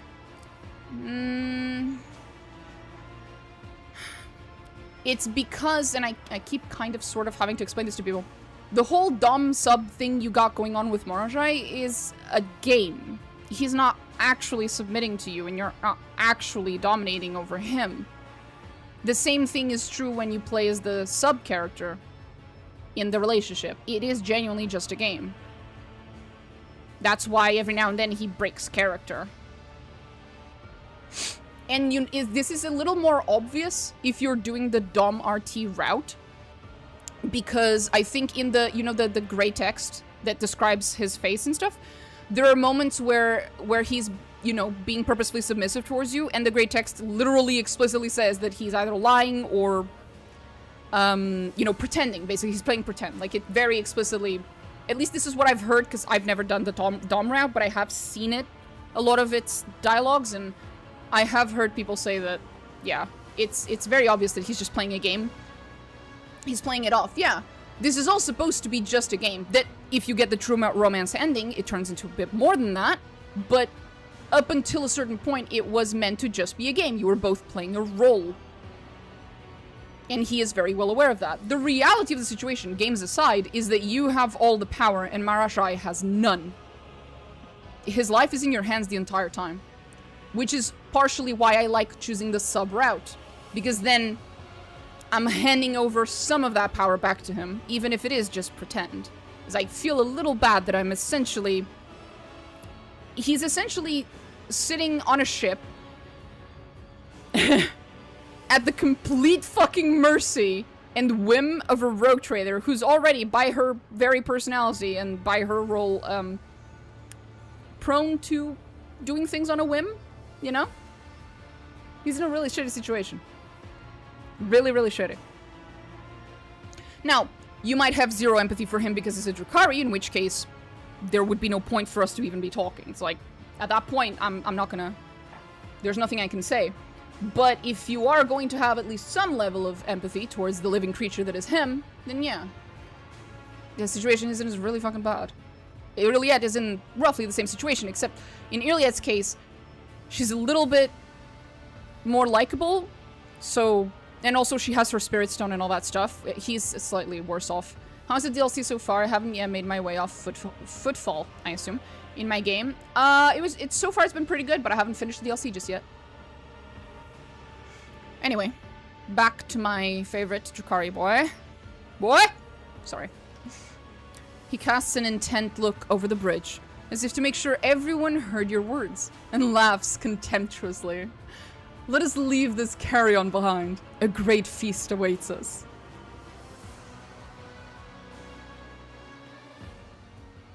And now I will show you guys something. Someone asked for this the other day. I don't know if that person's still in chat, but I'm gonna play it for them. I will try not to cry.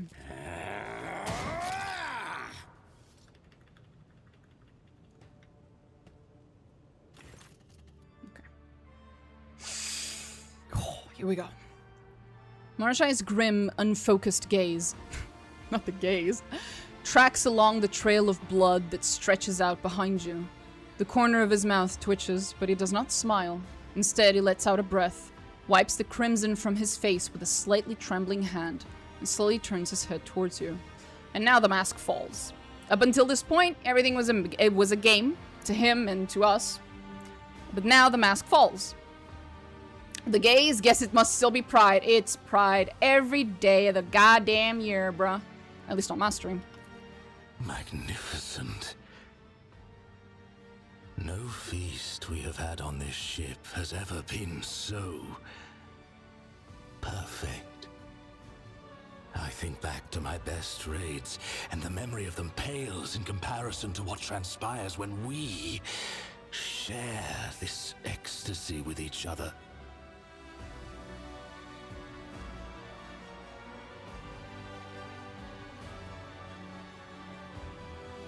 There is something new in Marazhai's voice, something other than his usual vibrating excitement. It is total, overwhelming contentment. He looks at you with serene rapture in his eyes. His words ring like a siren in your chest, in your very being, soaked in the blood and suffering of dozens and dozens of innocent souls tortured for the sake of black passions. Doubt flashes through your mind about whether this feeling has anything to do with the ancient Eldari. But it is immediately washed away by a wave of contentment and lust. You want more. More. When we first began, I thought this was all a little game. A chance to stave off the boredom of being among the monkey by sharing the true passions of the Eldari with one of them. I thought your monkey heart would quickly flounder under the weight of my truths, and you would flee, and then I would have a new reason to torment you. And yet, here you are, and I see in your eyes the same obsession that drives me. Incredible. Marazhai hesitates for a moment, weighing his next words. Then he draws closer, leaning down slightly,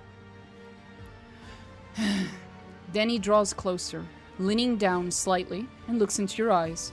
There is a subtle tremor to his voice. Then his voice drops to a whisper.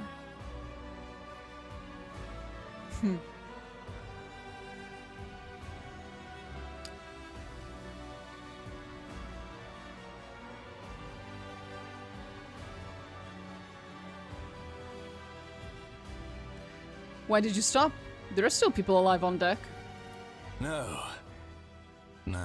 enough blood. Though the fact that you are hungry for more and more only confirms my opinion of you. Marazhai grins and steps closer in a fluid motion. Aren't you afraid I'll surpass you in the art of torture and killing?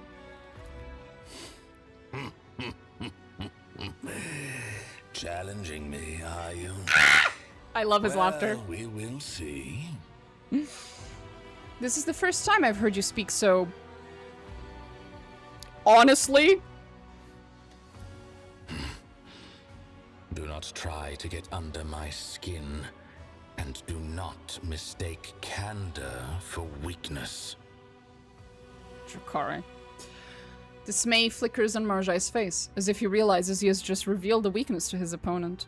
The next second, he snorts contemptuously. He had enough? Surprising, yeah! So what happens next? Next. Eternity. Many eternities, formed from the moments we experience as we forget ourselves together in a bloody haze. Each moment is worth centuries, when your obsession is shared by your equal. Marazhai lightly touches your face.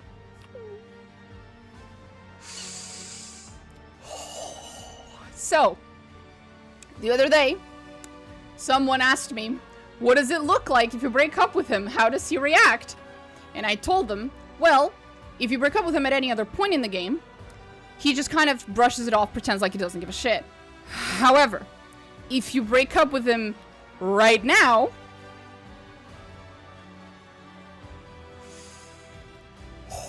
I'm going to try to keep it very cool, because this voice acting and this fucking dialogue kills me. Okay. I'm not interested, actually. I think I've played enough with you. What? No. No, you cannot. You cannot abandon me. We are bound by the ties of possession. It may have once been a game, but after all you have been through in my charge, after the branding. Yep. He's really upset. He's really fucking upset. Oh.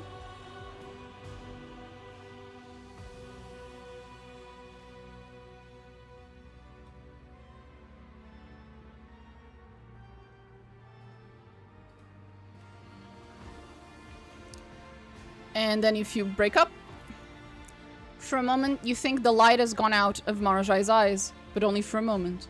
The Xenos' gaze is flooded with scorching hatred. He brandishes his blades with a guttural snarl, raising his arm to strike. And then, as if realizing that to remain on the Monkey's ship without his patron would be tantamount to death, relents. Clenching his jaw, the Xenos casts one last glance at you, and then turns and rushes away, never looking back. So yeah. Ah! I'm sorry! Let me reload that immediately! That makes me sad.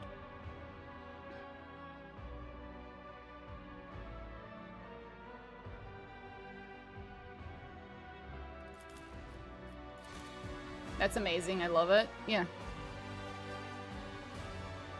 Keep it. Fuck off, Kinzang.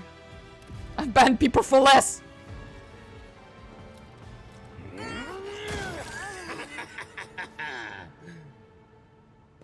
I find you through shorts and I found you really funny. Keep up the nice stuff. Also, I liked your take on AI. Thank you. When we... No. Next. Eternity. Many eternities. Formed from the moments we experience as we forget ourselves together in a bloody haze. I don't like Marazhai, and still I'm sad and I cannot fathom doing that. No, it's really heartbreaking. It shatters my little heart in fucking pieces. Oh. Eternity sounds tempting. Then let's continue. Not here. Marazhai closes his eyes. When he opens them again, the veil of blood-soaked madness has descended once more. His mouth stretches into a familiar grin, and his clawed-gloved hand slips to your chest. Well, hello. I'm sure he's running away weeping. I don't know about weeping, but he's definitely upset he's spaghetti. His agonizing response is indeed crazy. I don't think it would have hurt as much without the voice acting. Yeah, no, the voice acting is doing heavy lifting there really well. To see Marazhai like that is so wrong. Let's never do that again. I agree. I only did that because people in chat were talking about this the other day. Put me in my place like her art teachers do with Marazhai. Jesus Christ. I just want to pet it. It looks friend-shaped. It looks pettable. God damn it. Let me pet it. Owl cat. Let me pet it.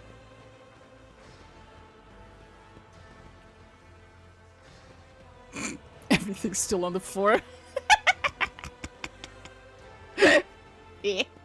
I love that. It's still on the fucking floor all the way to the end.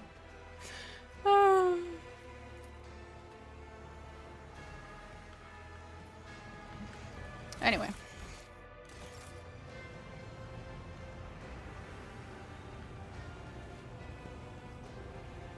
I prefer the Slith, but the Pain Engine is petable. The Pain Engine's so petable. Now I'm even more curious how the heretic relationship. What do you crave? And this is so interesting, because, like, remember, one of the things that he says is, you know, it may have once been a game, but no more, blah, blah, blah. And then he says, he calls you his equal. Notice the difference in greetings now. He asks you what you want. Game is over. Masks are dropped. Which is cute. Then go. And if his greetings weren't broken, then the greeting would go from when he's not romanced, rogue trader. When he is romanced, my little pet. And then post true romance ending, which is what we just got, is him asking you what you want. So now you're not a pet. Yeah, now he just views you as an equal. Game's over. I like that the only way to get a kiss from Marazhai is to scare him into a heart attack. I don't like the kiss thing. Consent and all that. Okay, now we need to find the museum. We've had our fun. We've given me a heart attack. And then we've had our fun again, and now we're gonna go and find the museum. I don't remember which of these was already here and which one's new, because the museum's probably in one of them. I just fucking remember which one. So we're just gonna have to check. Officially a Drukhari. Oh! Speaking of that, let me check. Do I have it? Do I have it? Do I have it? Do I have it? Please tell me I have it. It makes me so happy. It makes me so happy to see it. Please, tell me. Tell me it's there.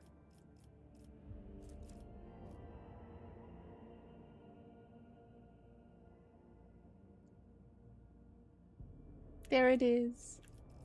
Stain on the soul. Each time the rogue trader is damaged, they gain agility, willpower, and fellowship for 1 round. So that one you gain when you reach a certain point in his romance. And then the final one, Taint of the Heart. The rogue trader gains a bonus +2 agility, willpower, and fellowship each time any creature in a 5-cell radius suffers damage. So literally, we gain power from the death and suffering of those around us. We have literally become a Drukhari. Like, actually. It's not even a fucking joke. Brilliant. I'm trying not to derail my current playthrough just for the sake of going through this, Lamau. That is an amazing talent for the Death World RT. But yeah. So, at first, Stain on the Soul, you're gaining power from self-inflicted suffering. Taint of the Heart, you gain power from the suffering of others. Still can't squeeze into that Drukhari armor, though. I know. But it's okay. We can ask homunculus or something. They can make the armor my size. Or they can make me Drukhari size. It's a fucking homunculus. They can do whatever the fuck they want. But yeah. RT is too thick? Not necessarily, but the proportions are wrong. Drukhari, well, all Eldari are, first of all, like, fucking 10 foot tall. I don't fucking know. They're very, very, very tall. Way taller than any normal human would be. But also their limbs are elongated, which means their arms and their legs are much longer than a human would be if they were the same height.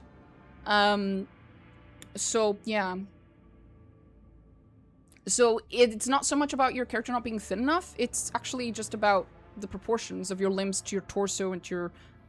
yeah. Also, they're not thin, per se. They have almost no fat, if any at all, in their bodies. I don't remember if it's low fat or no fat at all. They are basically just made of skin and muscle. But they do have muscle. So, not thin, lithe... slender and lithe and all those other words, but not thin. As they have to be quite muscular. I am fucking retarded. Just came back to where I started. Turns out feeding on pain is a low-carb, low-fat diet. It's basically keto. So the correct word will be slender. Yeah, sure. That works.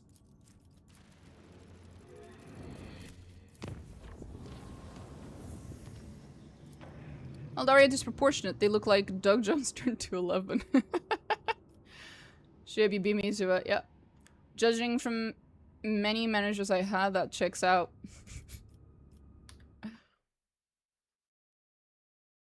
Okay, let's see. Is it here or is it the next one? Fuck if I know. I'm guessing maybe it's that one. Let's go beat the crap out of some ships. We'll find out.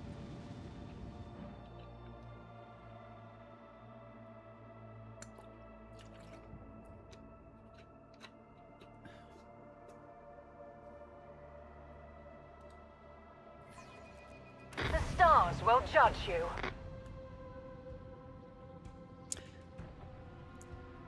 Iliad, I barely give a fuck about the judgment of my peers. What makes you think I give a fuck about the judgment of a inanimate light source thousands of millions of light years away? What? Helmsman, take us in. God bless her. With the force of a There is Ulfar's quest. supernova. Ah, fuck. We Massive might have to go to cannon. the other one then. Open fire.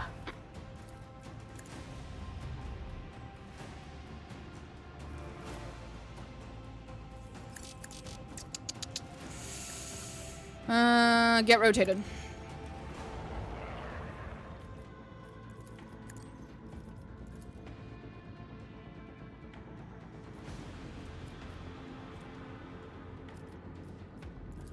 Let the void sort them I out. can go to sleep now. Then my curiosity is satisfied. I won't be able to sleep, but I can. Okie dokie. Good night then.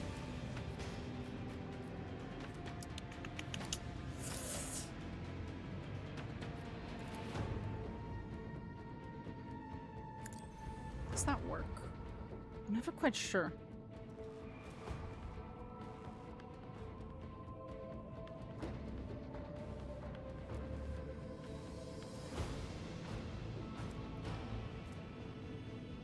A Necron Lord is seated on this ship. Cute. Adorable.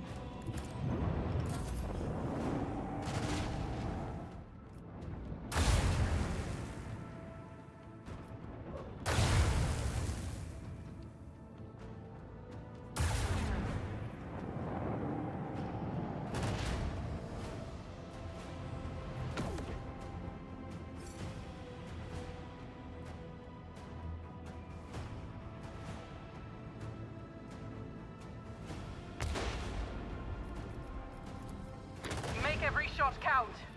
Fire at will. Keep up the pressure.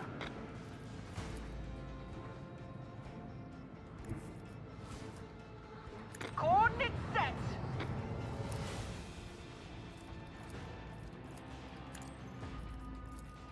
Let them taste our fury. Oh, that was the wrong button. Oops.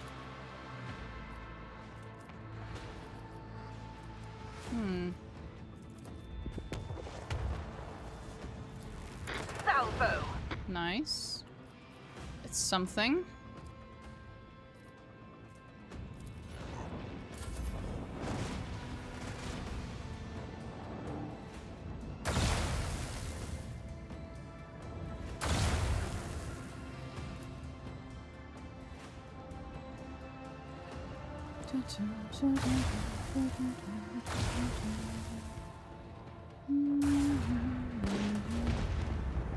Nice.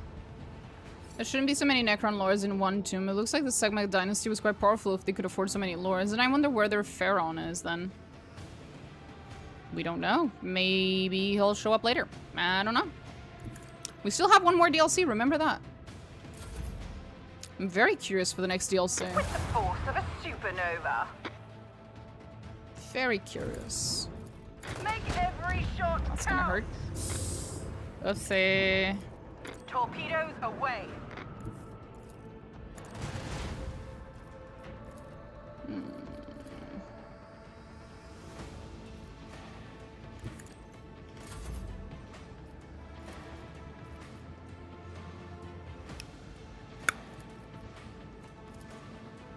That was an accident. I used the wrong attack.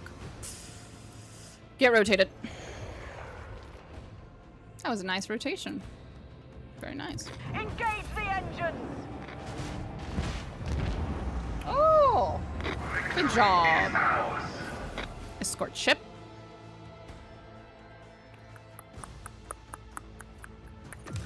So you said this is where the other quest is. So I'm guessing the museum is in the other place? This one?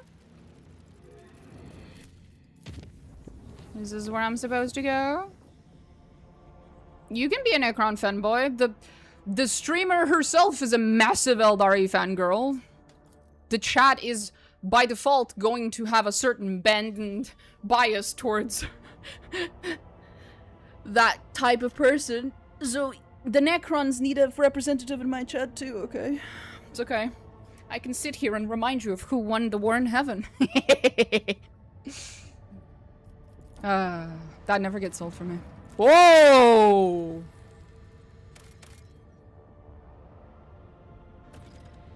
Holy fuck!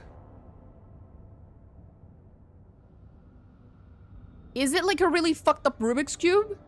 What the fuck is that? Holy shit!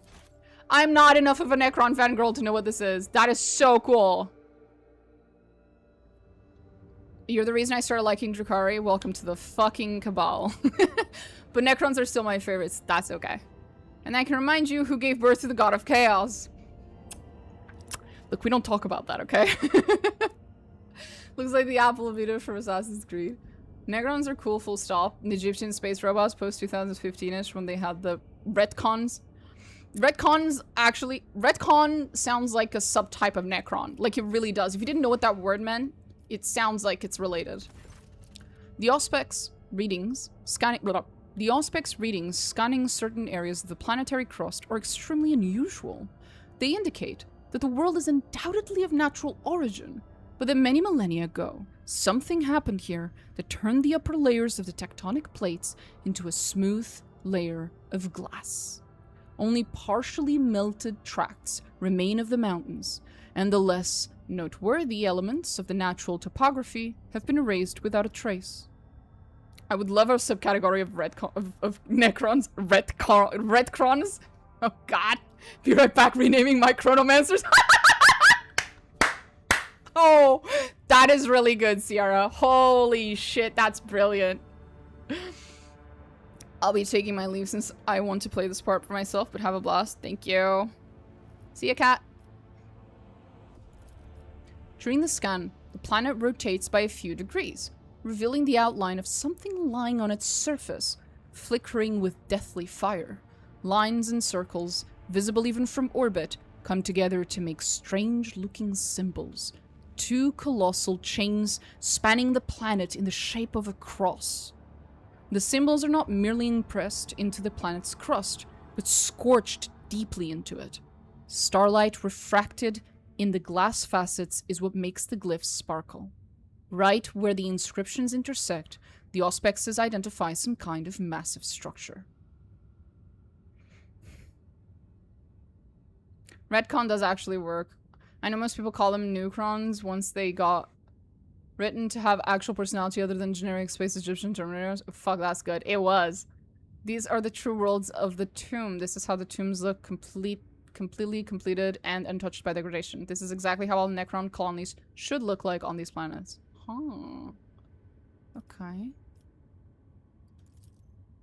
Elucidated Resistor attempts to translate the glyphs for some time, but soon relents. The first inscription reads, "He who possesses the infinite possesses eternity."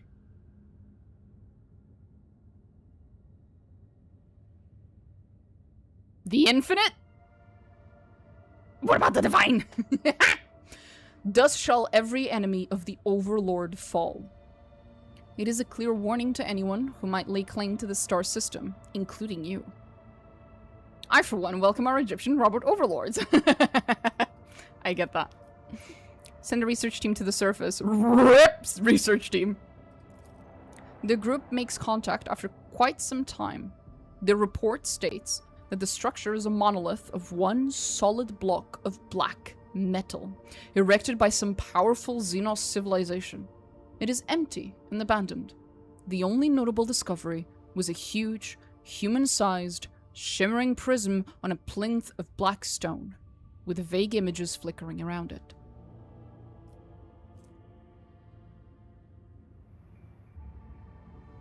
In Portuguese, we say, "Quem não arrisca não petisca," which means, if you don't risk it, you don't snack.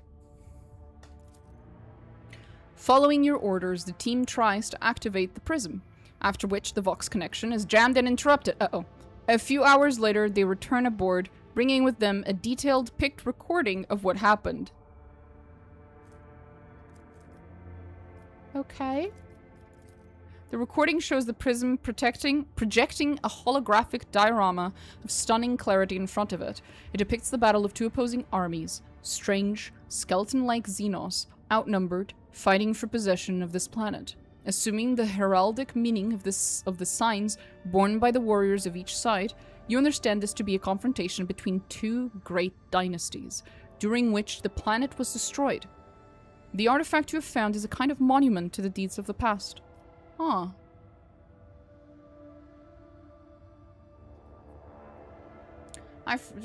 Praise to Sharek, our Lord Silent King.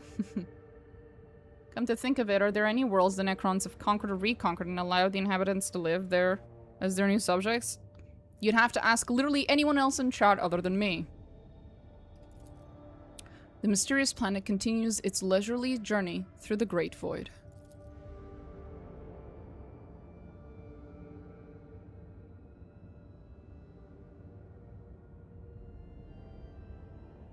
Okay. I'm a little creeped out, but okay. What? What the fuck? Chaos? Confused noises.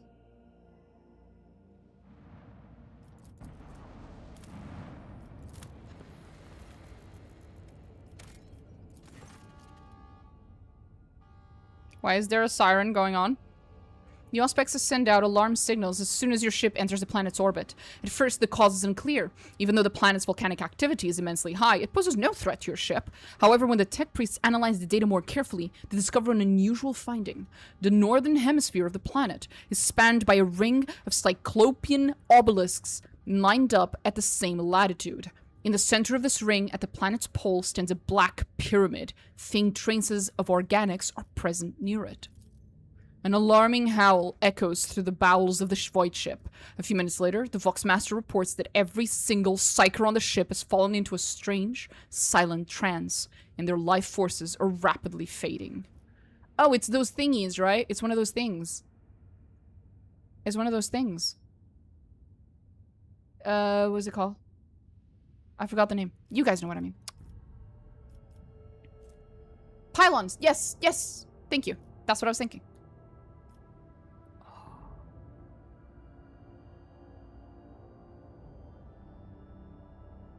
Send a team. You must construct additional pylons. Sure, there's some dynasty who do this, but you have to understand the Necrons use warp silencers that make any psychoactive race feel depressed. Yeah. The scouting shuttle rapidly descends towards the pyramid. The team reports via Vox channel that no signs of life have been found near it. The mysterious structure is made of solid stone and shows no hint of any doors or windows. Nearby, the scouts find evidence of an Imperial camp. After searching the camp, the team determines that it was set up by a group of pioneers sent to the planet by your predecessor Theodora. None of them survived. Their bodies, covered in volcanic ash, have turned into mournful stone statues, almost completely robbed of their human form. The scouts bring the expedition's few surviving supplies and records back to the flagship.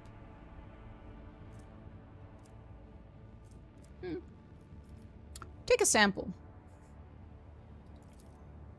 The group of researchers manages to safely reach the obelisk and get what they're looking for. Midway through the return trip, Vox communication with their shuttle is cut off, and the shuttle itself switches to autopilot. Guided by the machine spirit of the onboard cogitator, the shuttle docks with the ship shortly after. Uh-oh. The interior of the shuttle is strewn with the corpses of the crew, all of which have been bisected with perfect precision. The sample of the obelisk material has vanished without a trace, so maybe we don't do that. Maybe we don't do that again. Don't touch the forbidden obelisk. Hi, Godbody.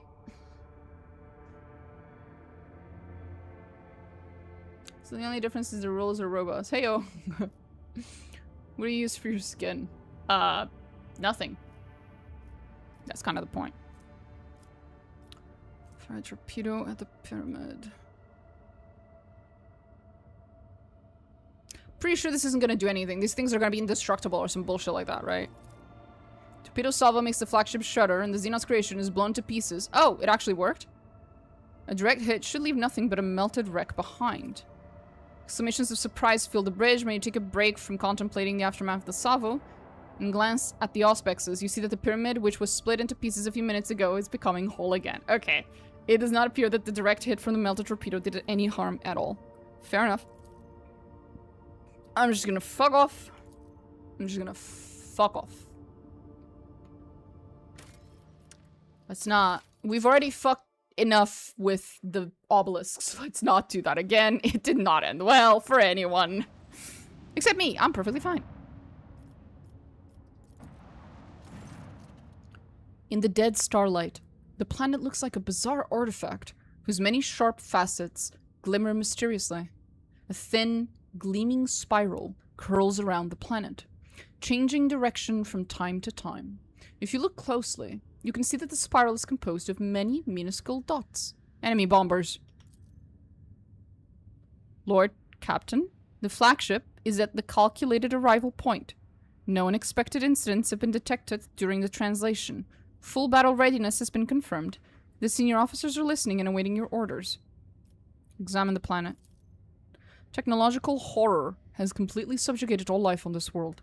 More than anything, the planet resembles a void station of grandiose proportions, twisted and disfigured by the Xenos' repulsive tech sorcery. The colossal towers, obelisks, and pyramids, arranged in strict and lifeless symmetry, can be seen even from orbit and appear like black bones protruding from the carcass of an ancient creature. What are the estimated numbers and composition of the enemy forces?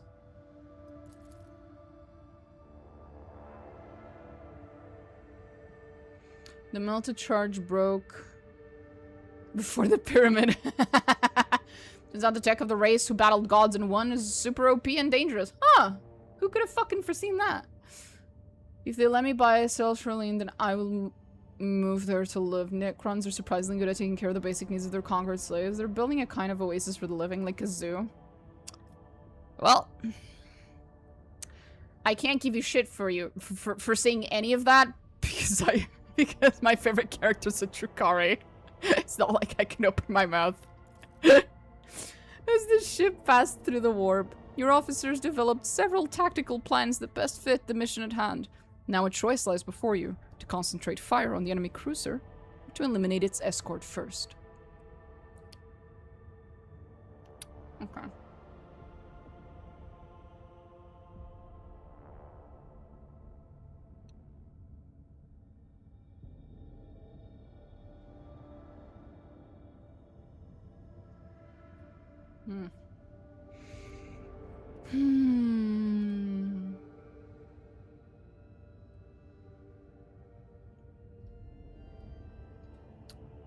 Well, here we go, I guess.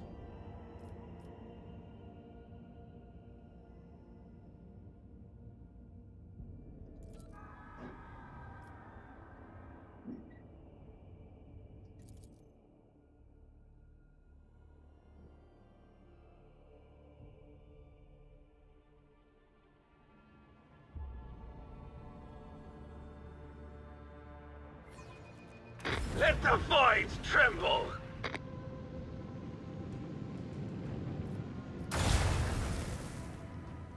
Okay.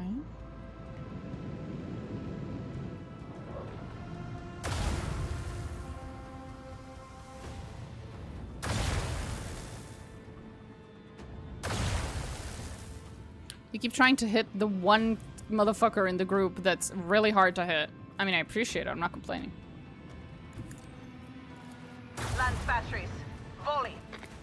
Salvo. Keep up the pressure. Let them taste our fury.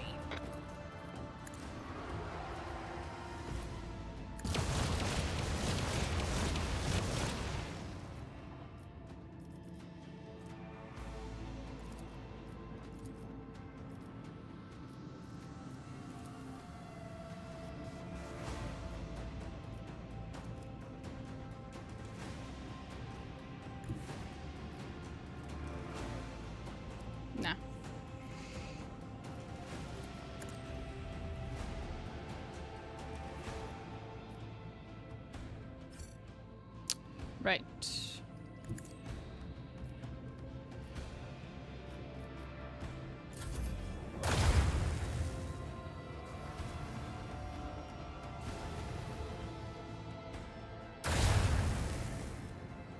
Another Necron Lord. So many Necron Lords around here.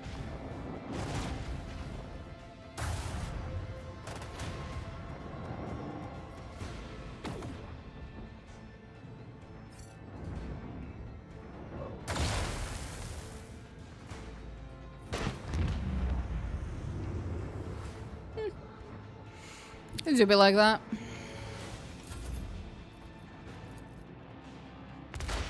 Nice.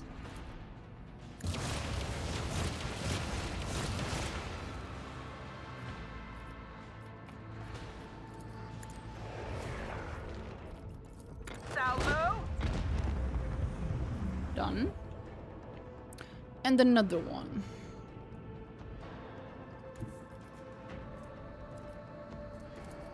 Coordinates set. Fire at will.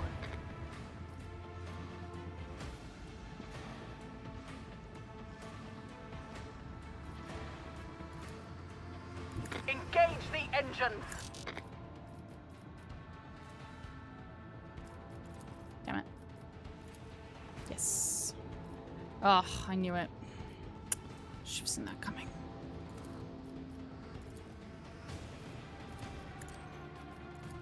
Let the voids sort them out.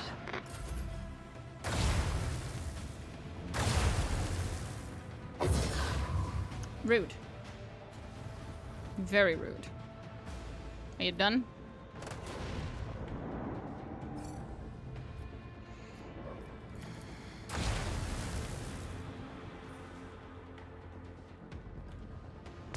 Another one. Nice. Helmsman, take us in.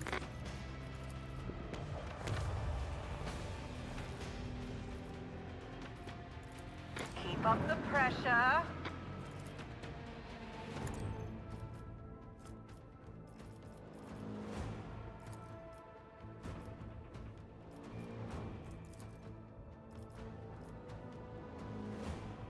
With each new Lord Necron, I have more and more questions about the Segmet dynasty. And there's more and more discontent on Trozen Bastard. You could have caught Siberian anywhere, but because of you, they got infected with local rabies. Yeah. Trozen's a bit of an ass. Just a wee bit. He's our lovable asshole, but he's still an asshole.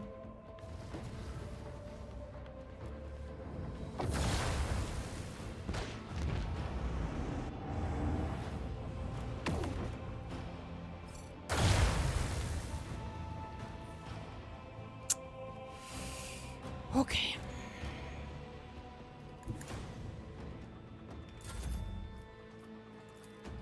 Let them taste our fury. With the force of a supernova.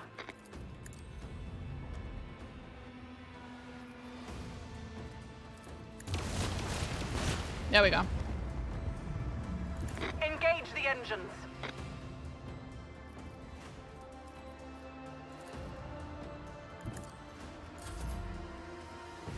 Torpedoes away.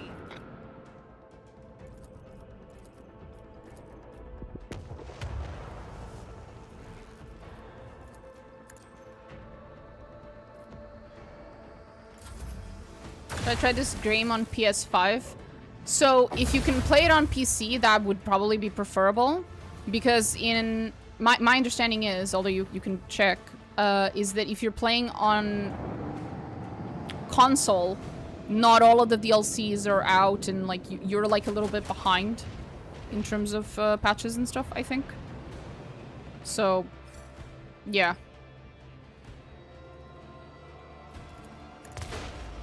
But if you do not have the option of playing it on the PC, then yeah, absolutely get it for the fucking anything else that you have, because it's worth it as a game. It's really fucking good.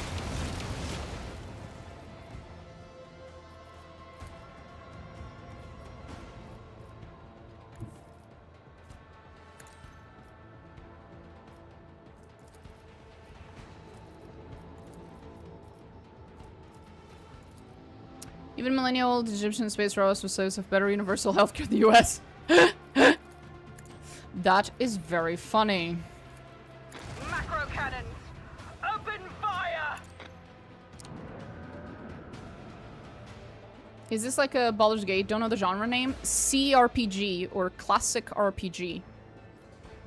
Or computer RPG sometimes. Back in the day, CRPG meant computer RPG. But now, usually I translate it to classic. Is what this game is. And yes, it is technically the same genre as Baldur's Gate, although it's not based on the D&D system like Baldur's Gate. Just finishing a playthrough of this. The wait for Dark Heresy is torturous. I know. I know. I feel you. I can't wait.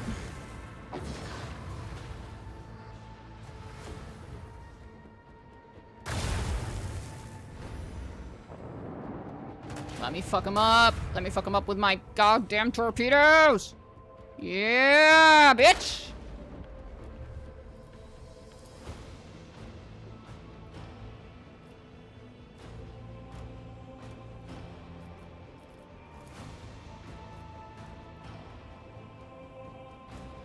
Coordinates set.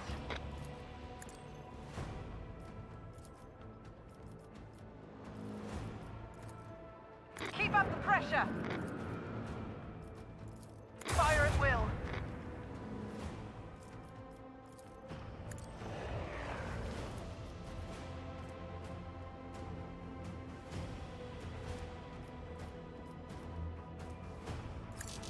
Oh, okay.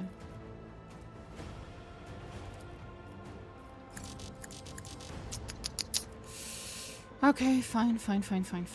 I'll try to live.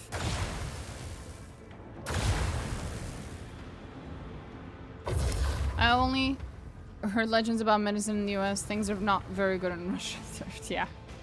If you own a Steam Deck, then good, since it will give you the PC version of the game. True.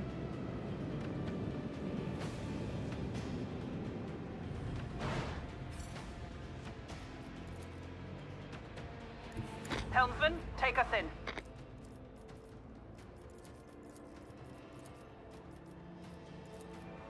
Salvo!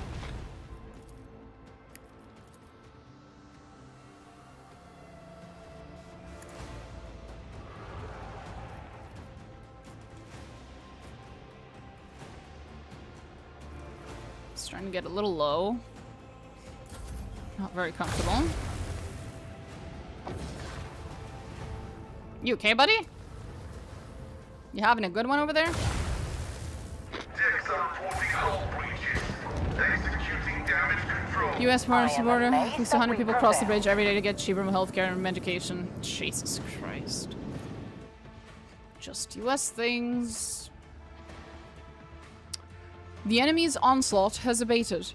The Xenos continue to offer feeble opposition, but the main forces of their guard squadron have been irrevocably destroyed thanks to the valor and skill of the pilots of the Imperium. In this battle, victory is yours. There is nothing to prevent the flagship from entering the Dead World's orbit. Now all that is left is to confirm the readiness of those who will accompany you on the difficult mission to restore the warrant to its rightful owner, and to announce the launch of the operation over the Vox channel. Are the Adeptus Mechanicus prepared? Ready to proceed, your ladyship. The detachment includes both Scutari and explorers. Will you come with me? The thief who stole what was bestowed upon our line by the Emperor himself must suffer most terrible punishment, so that he will never again seek to cross our path. I am ready. Archmilliton, we ready to proceed? Yes, Lord Captain. My soldiers are completing the final preparations before the assault. On your command, we are ready to begin the operation. I'm bringing Scutari with me? That's cool. Good night. Good night, I guess. Dental work done in Mexico because $1 US is the equivalent of 17 Mexican pesos. Really enjoyed the new DLC, but I found Severian was infuriating. Well, yeah, so far he's been pretty fucking infuriating. May the Emperor protect you, Lord Captain. Uh-huh. Oh... I have seen my fair share of battles, but never before have I witnessed anything like that which erupted in the orbit of that accursed dead world. The handful of fighter craft covering the flagship fought an outmatched battle with the unholy enemy's ever-swelling hordes. Yet sacrificing themselves, the servants of House von Valancius cleared the way for their master, just as they did in days of old. At the cost of many lives, the Xenos' defenses were breached. Once the artillery finished, several shuttles broke off from the flagship and headed towards the planet's blast-clattered, cratered surface. The small maneuverable craft were perfectly suited to my heir's plan to stealthily penetrate the heart of the ancient tomb and take that which was her birthright. The shuttles landed on a tiny patch of clear ground that had miraculously escaped the shelling. Around them towered the colossal ruins of Xenos structures, pulverized by the flagship's relentless orbital cannons. Concealed somewhere beneath a thick layer of molten metal was Trazen's only abode in the Corona's expanse, his Museon. At the Rogue Trader's command, the Adeptus Mechanicus servants, accompanying the squad, released a swarm of servo skulls into the air, guided by Benaric hymns. Their auspexes unerringly detected usable points of entry without hesitation. Domina?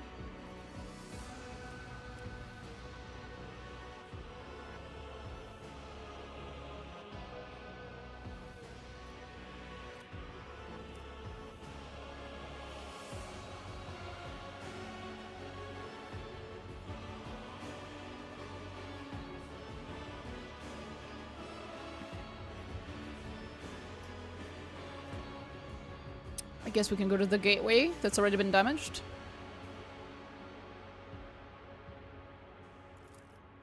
Imbued with the Xenos' unholy technology, the very metal of the triangular gates seemed to resist our intrusion. Every attempt to clear the way proved futile, so the tech priests resorted to desperate measures. Sacrificing their stock of melted charges, the servants of the Omnissiah managed to melt a large enough opening for the squad to enter. Countless turns, crossings, climbs, and descents. Later, the squad finally reached its goal. The walls, once closing in relentlessly around us, suddenly opened into a wide, low-ceilinged corridor that disappeared into darkness. We had made considerable progress when a harsh ringing sound echoed through the stale air. Thank you, G.I. Joe? G.I. Joe. Thank you for the follow. The Voxcasters erupted into cacophonous screeching before falling permanently silent. The last thread linking us to our flagship had been severed. The second the squad reached the nearest fork in the passageway, the sepulchral silence was broken by warning signals erupting from the auspexes. The device's assessments were as precise as they were pitiless. The right-hand branch held unknown gravitational anomalies that might kill the squad. The left-hand one, enemy forces were inexorably approaching.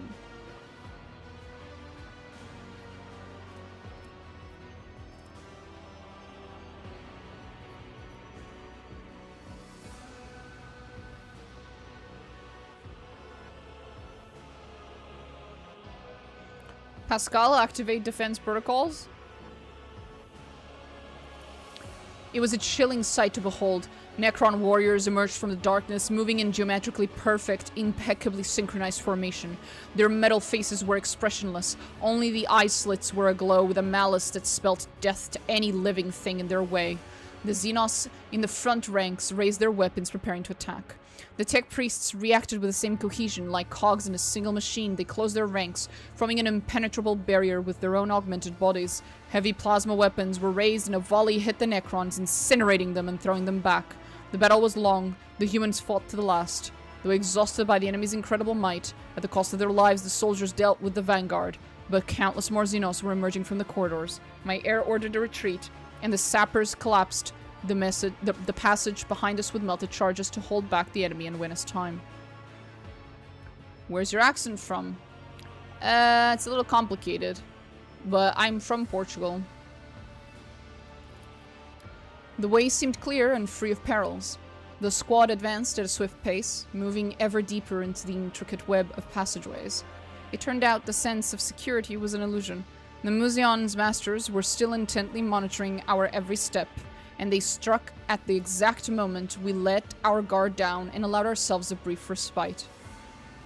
The nightmares that ambushed us were an outrage against the very nature of reality. Giant, segmented bodies wriggled silently through the air, disappearing and reappearing as lasgun shots passed through them. Their incorporeal appearance was deceptive. The long claws that pierced one man after another left no doubt that they were quite real. Nothing we had could match those technological monstrosities. The only option left was...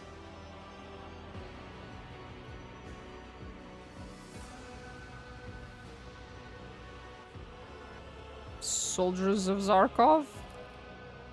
Soldiers of Zarkov were not in the habit of faltering in the face of monsters. A sergeant charged forward.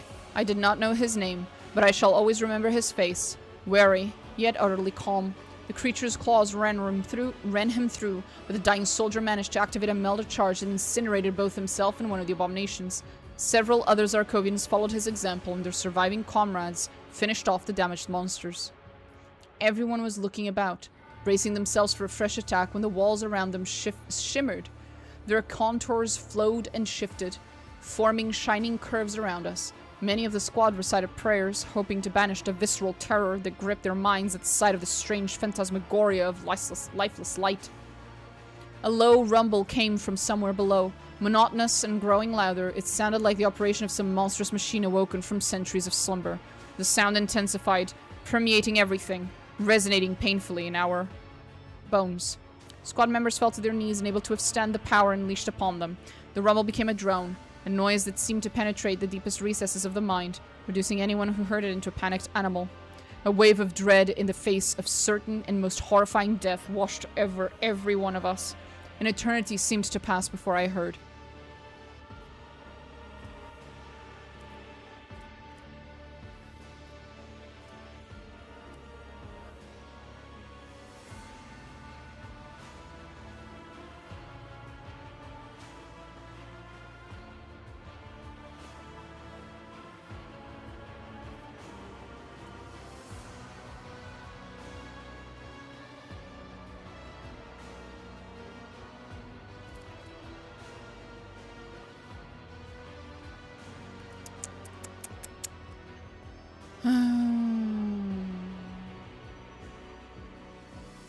If you're not a space marine around Necrons, you're pretty much fucked. Yeah, I've noticed.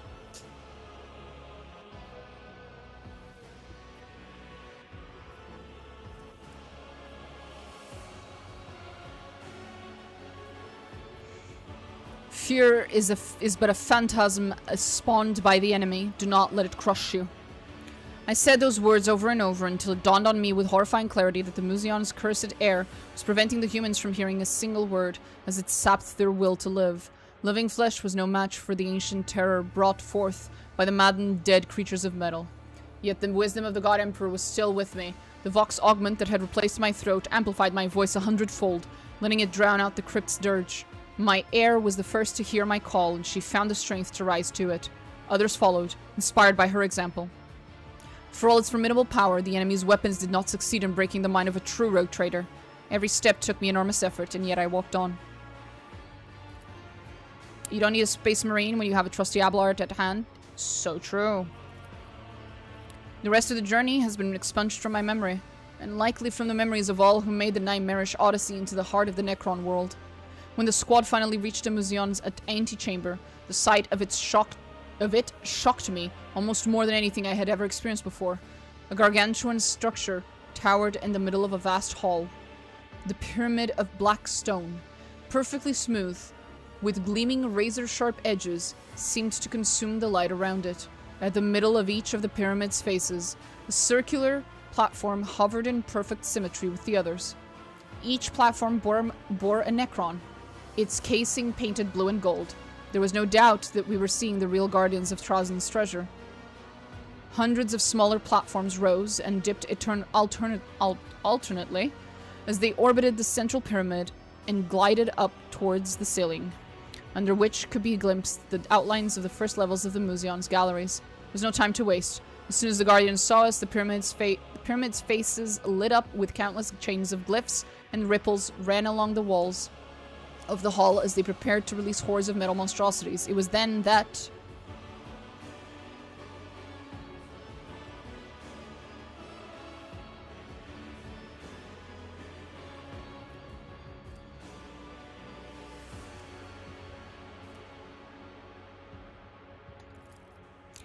We were faster than death itself as we fought back the alien creations while trying to stay on top of the platforms that were soaring up towards the museum. Plasma shots burned rough-edged holes in our foes' metal bodies, but we were hopelessly outnumbered. A heroic death under the Necron onslaught was a fate only a few escaped. The platforms that carried us upward had already drawn level with the gates leading into the galleries of the museum's lower floors when a terrible blow shook the crypt to its foundation. Another of the flagship's artillery strikes had hit the planet's surface not far from us, and the accursed pyramid proved insufficiently sturdy to withstand it. The last thing I saw was cracks running along its surface, filling with a poisonous green glow. Then an unbearably bright light flooded everything and I was temporarily blinded. When my vision returned, I found the place utterly transformed. There was no doubt we were in the museum, and the sight of its solemn halls, destroyed by orbital bombardment, filled my heart with vengeful joy. We were but one step away from exacting revenge on the thief who had dared to steal the sacred warrant. The era of House von Valencius had done the impossible, entering the lair of this most dangerous foe with no harm to herself. The warrant was there, somewhere ahead, along with the one who'd had the audacity to steal it. And we, the rogue traders of House von Valencius, were prepared to do anything to reclaim what had been granted to us by the God Emperor himself. Jesus. That's why you better stay on their good side, like, not try to wake them. I feel like the Necrons are just like, you know those people who just, they're not morning people, you know? You wake them up and they feel like shit and they're absolute assholes until they have their first cup of recaf. That's the Necrons. You think if we brought large enough amounts of recaf that we could fix the Necrons?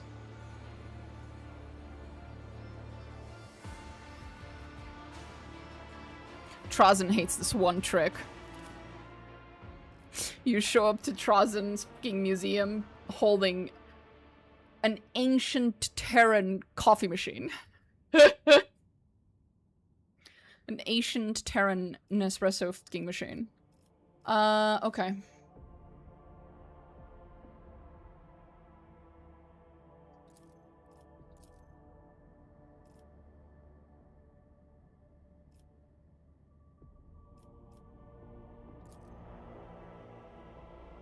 The only thing to fix the Necrons is make them capable of smooshing. That would work too, but I feel like that'd be a lot easier if they had had their first cup of recaf in millennia.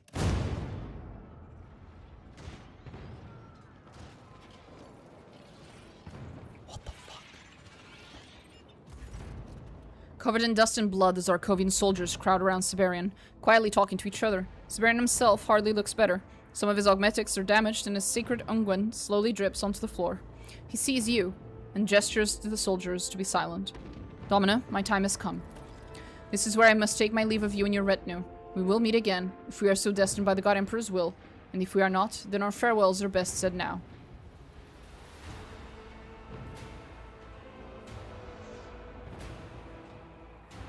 What are you planning to do?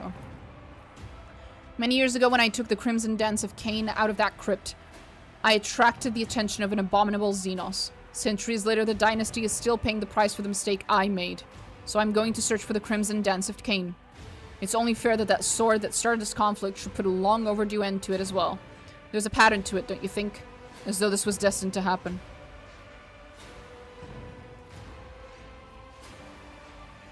Let us face the truth. I'm no longer as agile as I was in the days of my youth. Not that I avoided grievous wounds even then. Look around you. We are in enemy territory. The enemy is laying wicked schemes against us. To believe ourselves invulnerable to their cunning would be an admission of our own foolishness. But I am no fool, and I do not think you are either. I don't trust you. I'm grateful for your words. Do not think it has escaped my notice how the Chronos Expanse has changed. All that I knew and valued has been lost. I do not belong in this time. I am a relic now. A vestige of the past whom a freak turn of events landed in the present. I am no fool and no madman, so I accept my lot. I want but one final thing, and that is to discontinue this accursed cycle. It is my gift to the Protectorate, Domina. The only one this decrepit body of mine can give. Necrons don't strike me as Monster Ultra White flavor enthusiasts, not coffee fans. Well, if the local Necron fans in chat agree with you, then who am I to say otherwise? My dream. I had to murder a dozen tech priests to recover this relic. The other tech priests I killed for fun. Could help me rule the protector. Your experience is valuable. You're wrong. Just imagine. Oh, hi, Harris. We're back. We're back.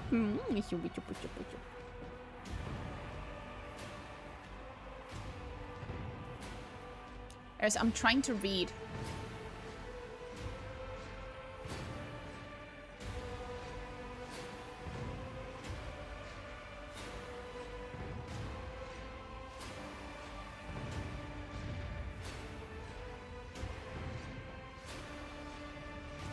It's been fun. Today's a rare cool day, 90 degrees or 32 degrees Celsius, so I'm going to take a walk before it heats back up. Okay, enjoy. You're wrong. Just imagine we could shift together.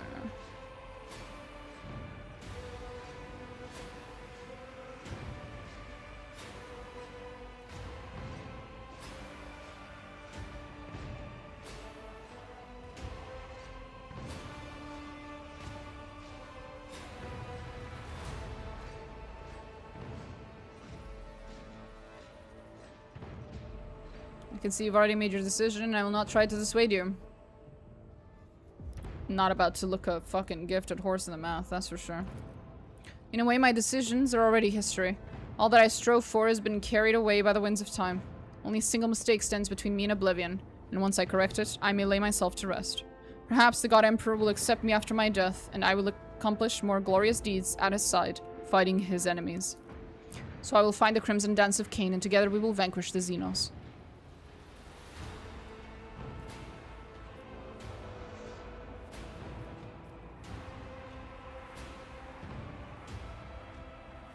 Don't you want to save Laria?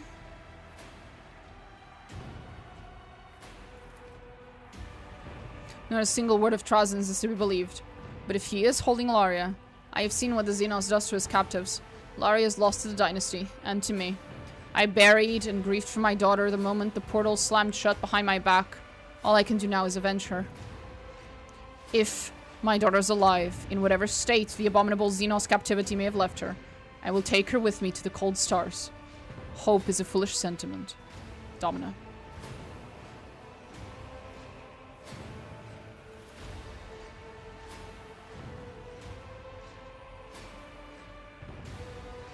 You will understand someday, my heir. When centuries of your life have gone by and every decision you ever made is a heavy burden upon your shoulders. When you begin to feel like a relic of the past, remember my words. Sometimes a withered old branch should be pruned. Keep the tree healthy. The dynasty before everything. Domina. But if we succeed, what then? My dream was to reach parts of the void yet unexplored by humanity. To know their terror and their grandeur. But it is only a dream. One that may never be fulfilled. Tell me your plan. God King, what do you think you for the follow? I will set out to search for the sword. In the meantime, you must find a way to get to Trazen. Once I have the blade, we will give battle to the Xenos and unleash the might of the Crimson Dance of Cain upon this his unholy head. The augurs have already scanned the chambers and will give you the coordinates where we will reunite. If I'm not back at the designated time, go on without me.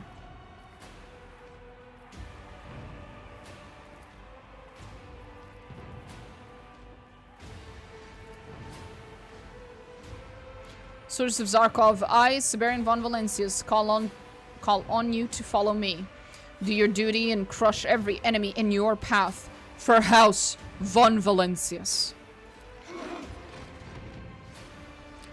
Grandma, it's called a pension. You don't have to crawl to the cemetery to do this. The inspired Zarkovians respond in unison with a military salute. Siberian gives you a final nod and strikes towards one of their side galleries. Bye. There's a kitty. Oh, sorry, kitty. I must stop petting you for just a second. Go.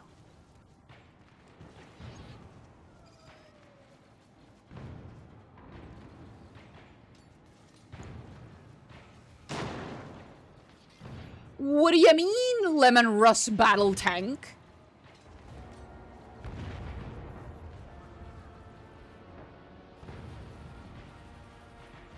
Okay.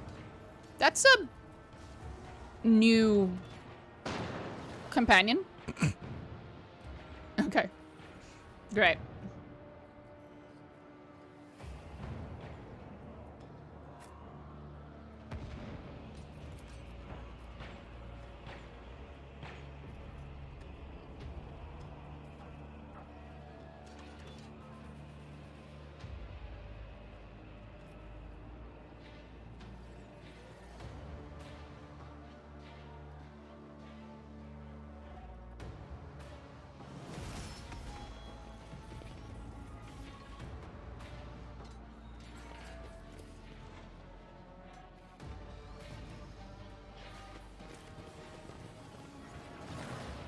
He's not showing up. Keep your wits about you. Look behind you at the start? Okay.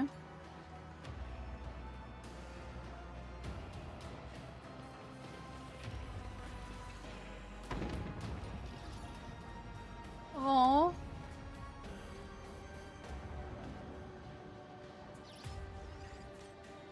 What the hell?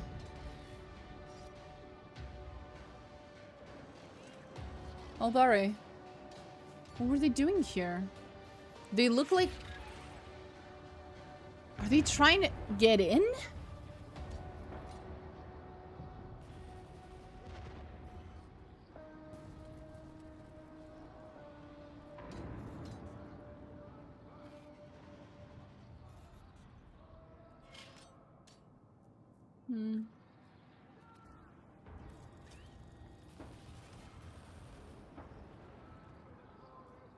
Part of the exhibits.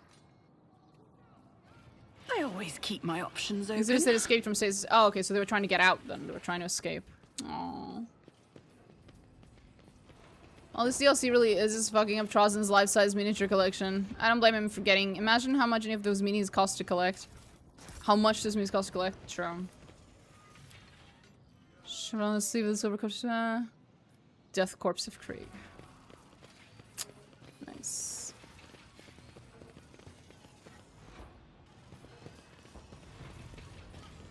Let us not dawdle. Oh boy. Give the Annihilation Protocol the highest status. Destroy the intruder immediately. Your kind has no right to exist! Oh, relax.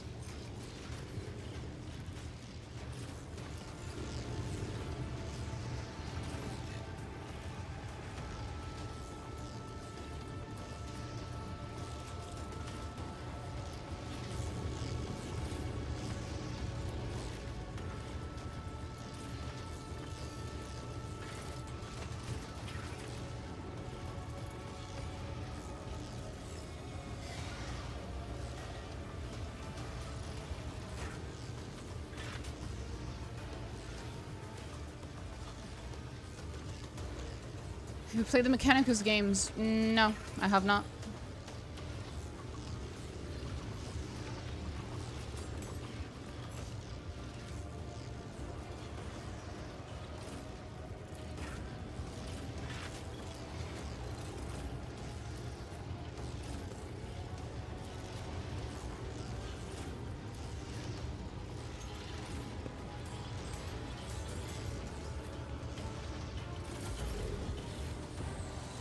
Well, and our kind shouldn't crawl out from Terra.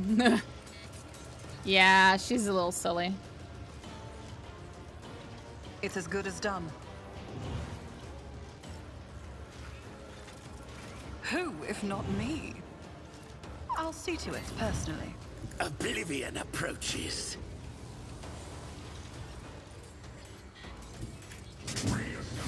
Commencing.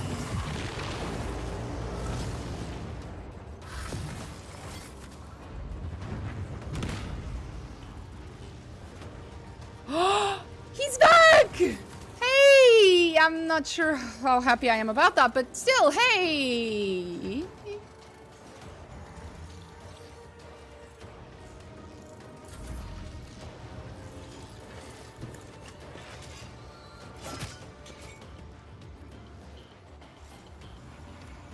On it. What a useless plaything! Broken already! Just a minor setback. Witness our power. Is this your first playthrough of the game? No. I'll make it happen. In his hand, a perfect killing strike. I mark my path with ruin! What a useless plaything! Broken already? Oh, I forgot. I can't do that. I forgot. I yearn for agony. I'm done playing with you. Don't a perfect killing strike.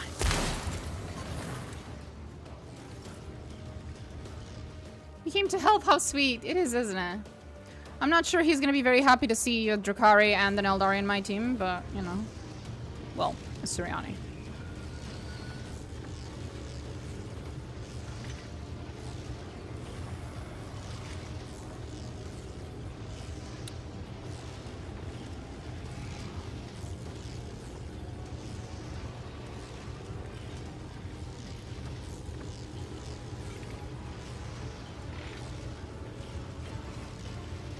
I will savor your delectable anguish with grace and malice. I'm done. There we go. With you. Meet Eogunn really early on with the DLC. Yeah. Entertain me. Hey, buddy. She a cheater?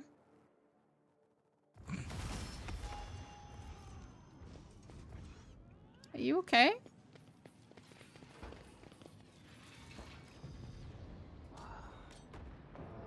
Do you guys think we'll run into Nocturne? That'd be very funny. Hey, Zarel. You okay, buddy? He nods to you in greeting. The Astartes' armor is chipped and his cloak is fraying, but his unblinking intent gaze is clear and focused. To get all the voice lines, she just adds all the characters. I don't add all the characters to get all the voice lines. I add some of the characters to get a few more interactions, and then I turn on this thing right here, expand dialogue to include remote companions, to get all the reactions. But anyway, thank you for your timely aid. I could have handled it myself without your help. Aw, don't be mean. Thank you for your timely aid, buddy. Even if I'm not a huge fan of the Death Watch. Understatement of the year. I'll never abandon servants of the Imperium in need. Why are you still here? Until my duty is done, I will remain in these halls. Battling day after day. Glorious times await, brother. Briefly shrugs irritably. He's so done. Help me defeat the leader of the Xenos. No. What the fuck? No one says no to a rogue trader. Ooh. Between a member of the Inquisition plus Astartes and a rogue trader, who do you think's gonna win that fucking argument? Yeah. No one says no to a rogue trader. No, human. I'm just gonna say this. If you're not human, then you are Xenos. But you are not Xenos. You are human. Zoriel. You may think yourself inhuman because you're superhuman, abhuman, whatever you want to call it. But at the end of the day, you're still human, bitch. Why'd you refuse? I hate wasting time on fruitless endeavors. Why do you think killing the leader of the Xenos is a fruitless endeavor? He will not die. I have tried, human. I cleaved his iron head from his body myself. His mind immediately transfers to the body of another Necron.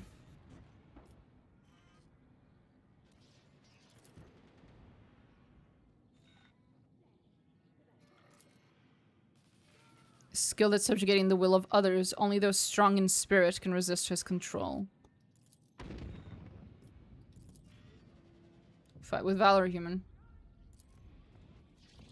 He's mutant. Mutants aren't humans in Imperial Doctrine. I don't think Astartes are considered mutant. I don't think they're considered in the same category as mutant. Like legally, quote unquote, within the Imperium. I don't think they put them in the same category at all. But I could be wrong. Rise to the top, or get left in the dust.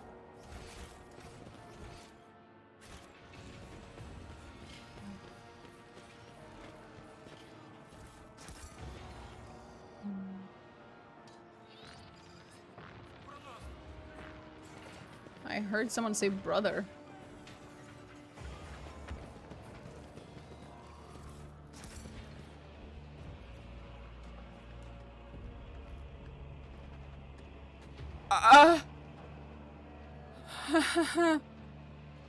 Oh boy. Oh boy, oh boy, oh boy, oh boy. Oh boy. Self-hating human, I indeed. always have a backup plan. There.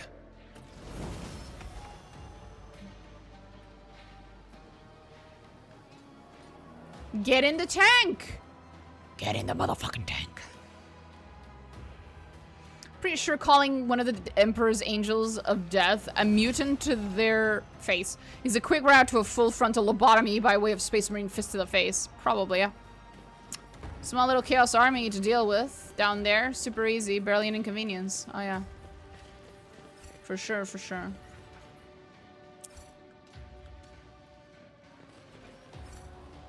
Keep your wits about you.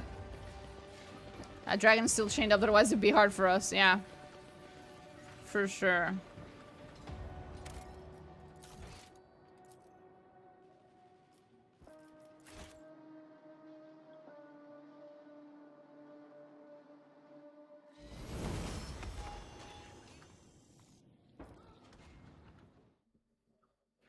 Post-human, transhuman, sure. Still human, though.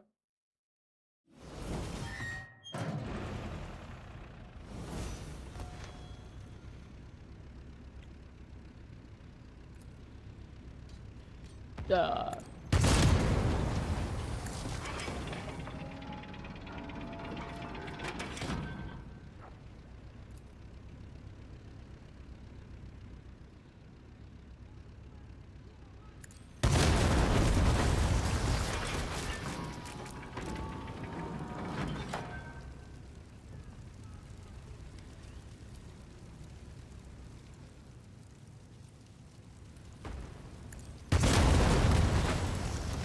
Ah, there we go. Much better.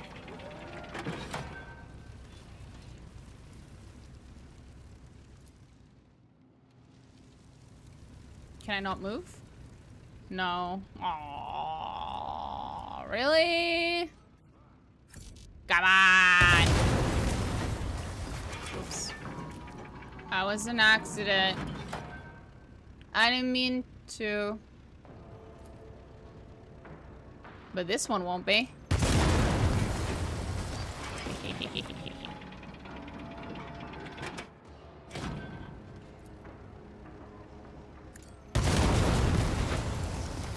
Okay, I'm good, I'm good. I'm done.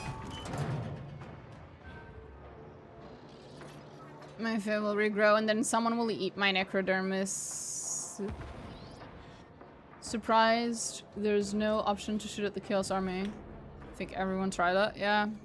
Always keep your eye on the prize.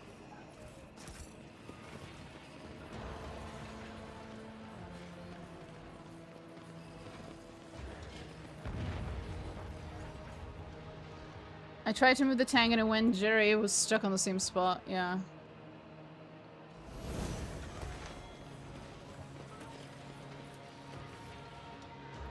Shard on the pedestal, mysterious artifact stolen by Trazyn. From the chambers! Oh, shit!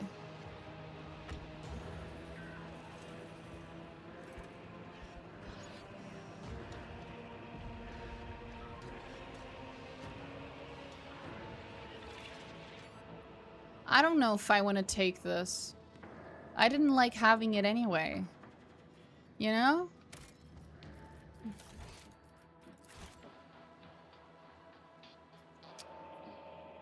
I didn't like having it.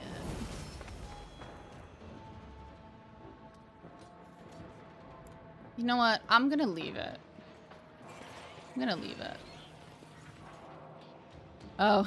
I always keep my options open. It's a big rock. More importantly, it's the Rogue Trader's rock. Of course you have to take it back. Nah, I don't like it. A new specimen? Oh.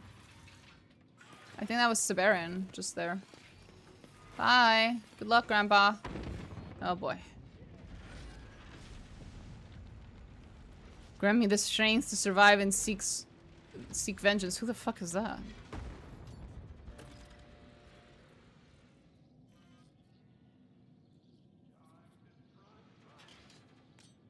Huh.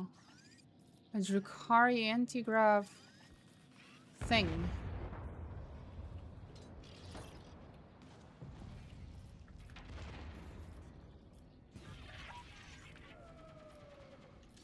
Let us not dawdle.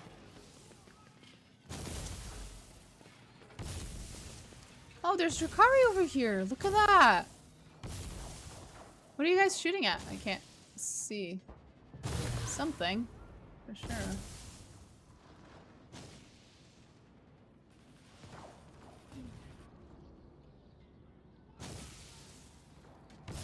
This is confusing.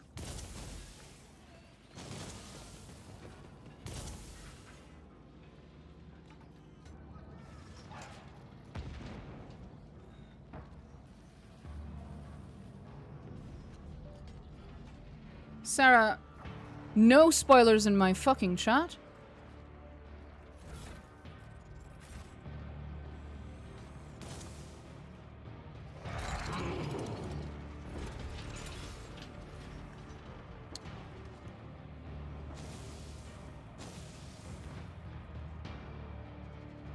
Is there money to be made?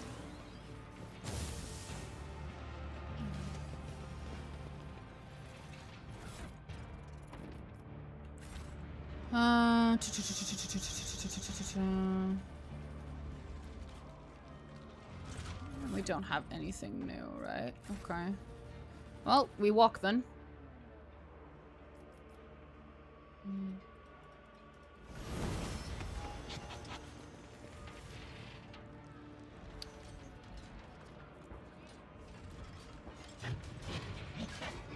Right.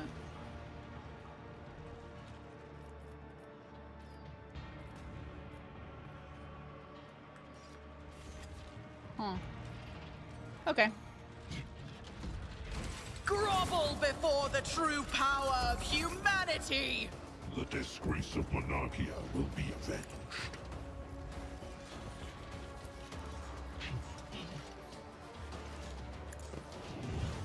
I'll see to say? it personally.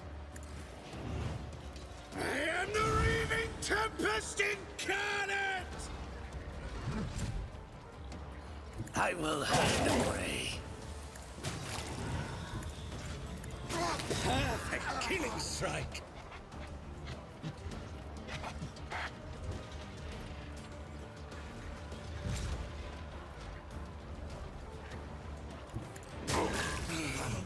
Exhilarating. Of course, sweetie. Behold. The audacity! Oblivion approaches. Touch me! What a useless plaything! Broken already! Behold! It would be beneath me to even attempt it. With a perfect killing strike! Well, Chaos, only the word bearers survived. How boring. There weren't just word bearers here. There were way more. It sucks they're not here anymore. What have you got on Marazhai makes everything melt when he approaches? That is a long story. It requires the certain buffs and items and... I yearn for agony. I don't remember the full list. Behold.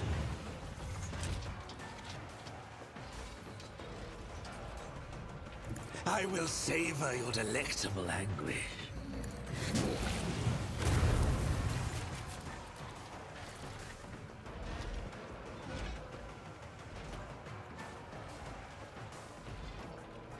You don't look like you have any weak spots. Oh, there you are. I will herd the prey. Let's make some opportunities. You should feel honored to witness this.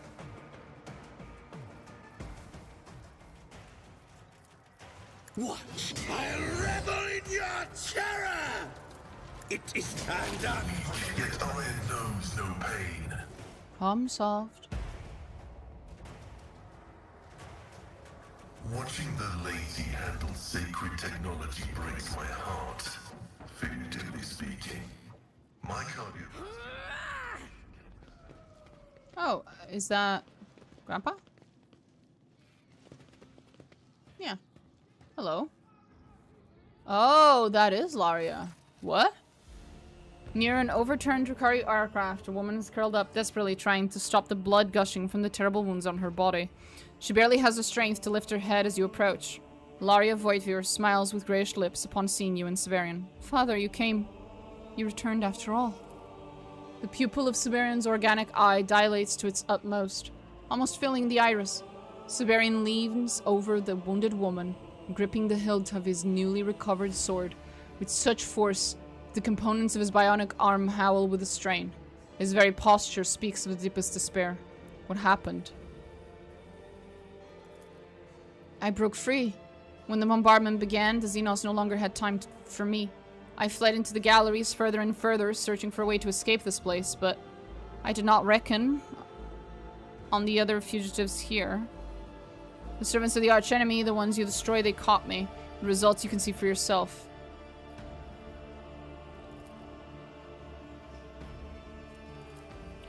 Astonishing, the grievous injuries inflicted by the tormentors did not kill her. The cruelty with which her body has been mutilated is horrifying. Most of her bones are broken, her torso has been flayed alive, and each of her vital organs bears crudely inflicted lacerations. What was done to her was not torture, but slow execution. Even the most skilled medici could not save her here and now. I'm sorry, Severian. No, Grand Auntie, don't die. Yeah. May Trozen and his treasures be cursed. What am I to do, Domina? I cannot leave my true daughter here, but...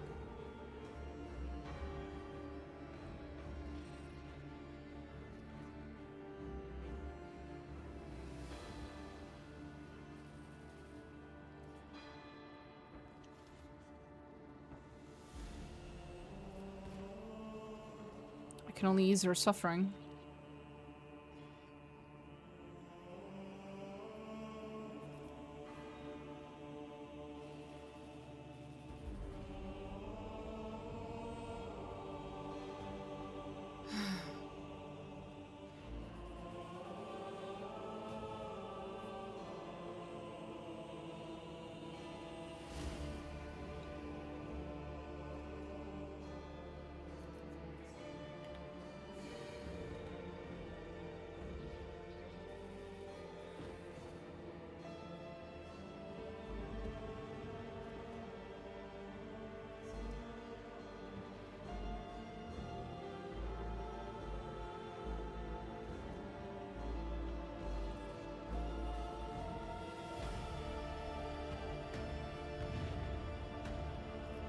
I can only ease her suffering.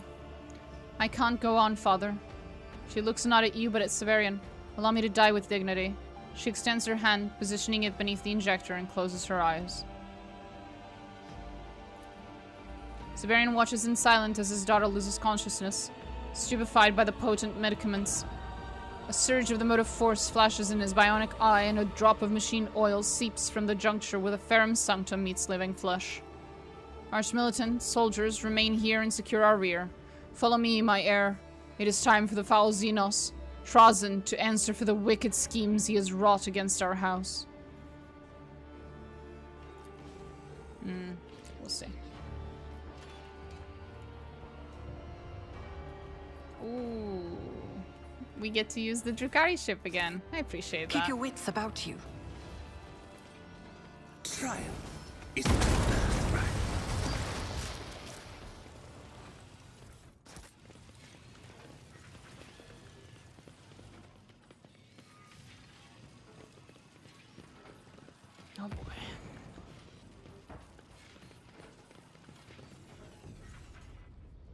Here we go.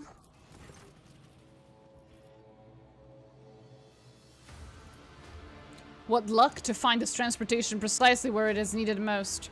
How reckless we would be not to suspect a trap. But no matter. The ogre awaits us up above. The time has come for us to meet, so why delay? I love him. Be careful, Ellen Tuck. This path leads straight into a trap set by the ogre. The evil mind that rules this place is waiting for us at the top, and it will take all our strength to withstand him. Lovely. Not suspicious at all, is it, Shireen? I'd hate to step into an obvious trap so recklessly, but it seems we have no choice. Does the enemy seek to sow doubt at our every step? Then let us go without hesitation, as befits his faithful. As the last member of the retinue steps aboard, the ship suddenly shudders faintly. It separates from a pedestal almost imperceptibly, floating gently upward.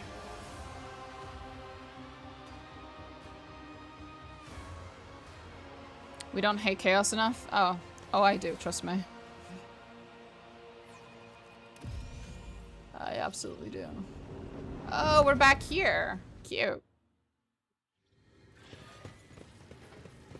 So very cute. You primitive pests. I could spend centuries explaining the catastrophe you have wrought by violating the integrity and hermetic containment of this place.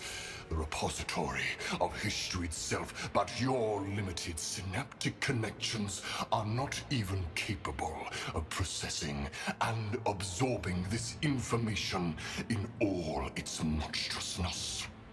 Oh, he is pissed. I've noticed. He should have arranged his guardsmen into the YMC information before pinning them to the boards for display. So true. You wanted me back, Xenos? Here I am. He speaks? I will destroy both you and these unholy halls. The ruins of your museum, so dear to your cursed soul, if you have one, shall serve as a funerary monument to Laria Voigtveer. I see you have found your precious toy once more, little thief. This is a momentous occasion in its own way. This all began when the Crimson Dance of Cain fell into your hands.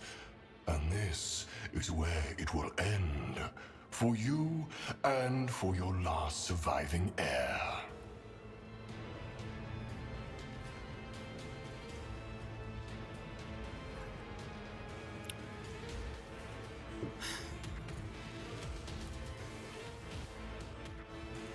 In the hall full of unnatural Xenos creations, you gaze catches on a poignantly familiar object. Your warrant! Put on display like a fucking exhibition piece! Or like a taunt to the people it was stolen from.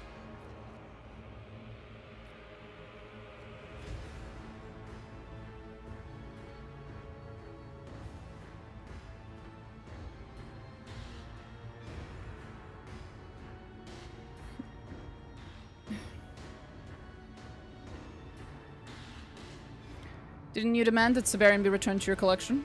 Are you claiming that the destruction of the museum and the despoiling of my collection was at my request? Your pathetic attempts at humor will not serve you well. Personally, I thought that was fucking hilarious.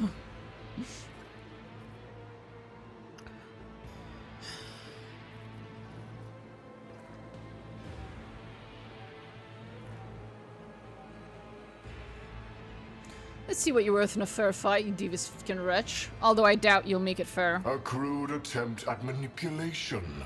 You will see nothing fair in what is about to happen to you. The time has come to clean up the remnants of the failed exhibit that is the Von Valancius breed. And I will see to it personally. Now.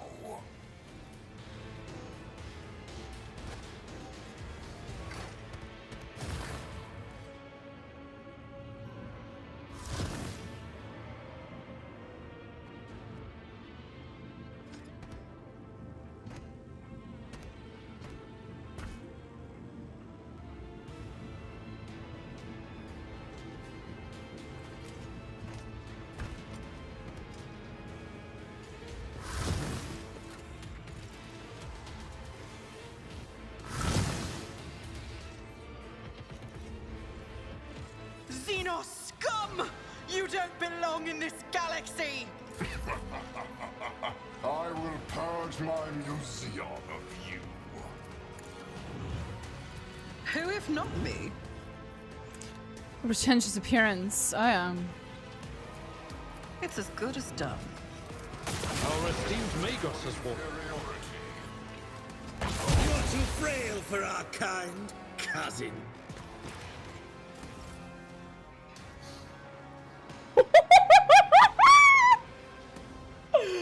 Holy shit, let's fucking go, bitch! I mark my path with ruin! Slow and painful is the way. Don't distract me. How long will you persist in futility?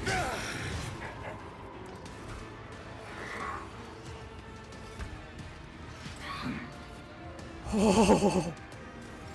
Marazhai just dodged not once, but fucking twice.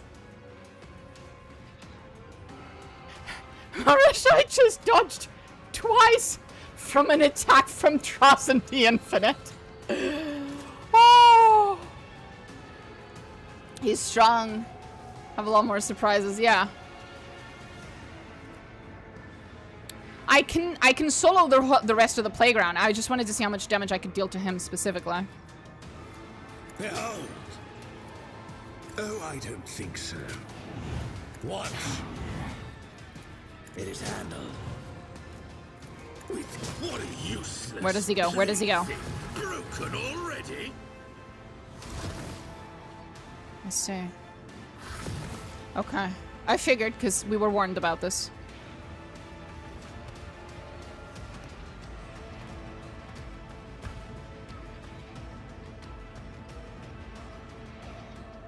Okay.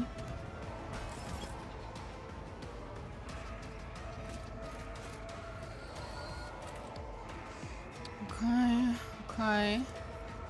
You guys are just gonna have to excuse me. I'm checking environmental stuff right now.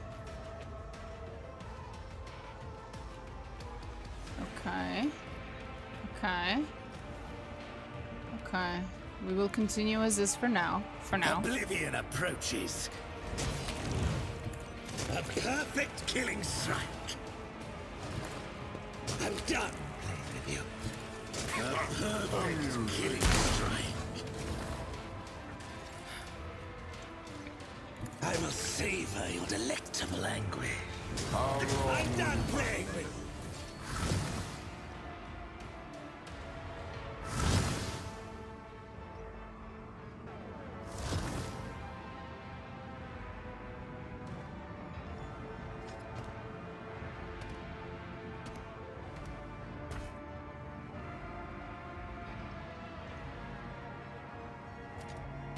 Death or a Marazhai? Yes. I must commend you, human. For one of your kind, you fight with remarkable determination, or amusing hopelessness. Perhaps you possess some quality, after all, that will, one day, earn you a place in my collection. To be perfectly fair, Trozen, it's more like Marazhai possesses those qualities because he did everything. But sure, I'll take the whatever.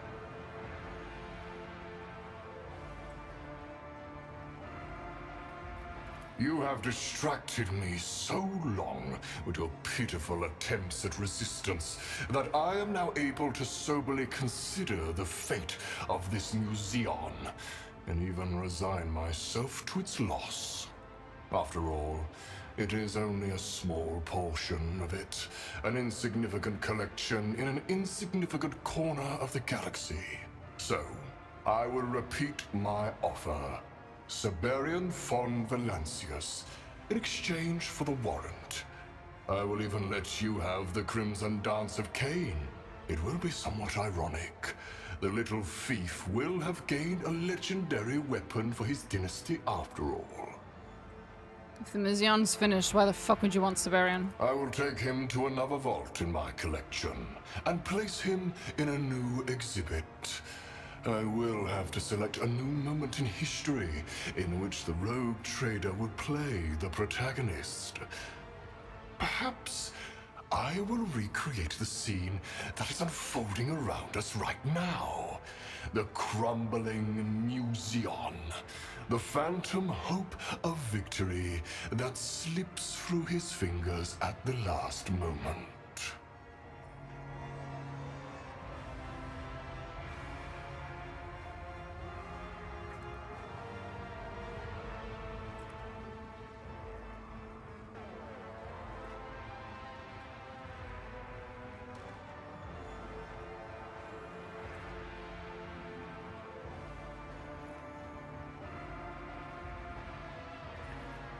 No Von Valensis will be yours, not me or my ancestor. Laudable resolve there of mine. Though unexpected. The wretch must pay. Wrong. But if you insist, let us continue. Okay.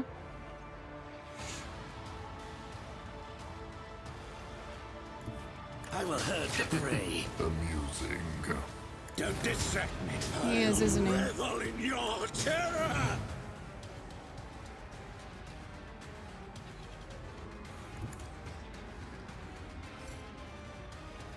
And why would I do that?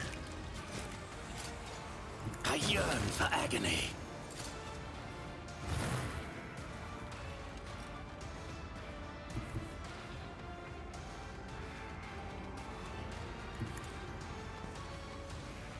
Anyone else? It's just no, there has to be more.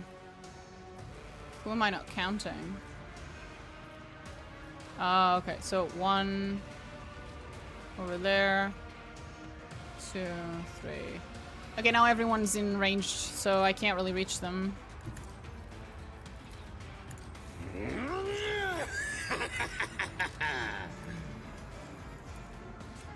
Build. Guess I'll have to wait.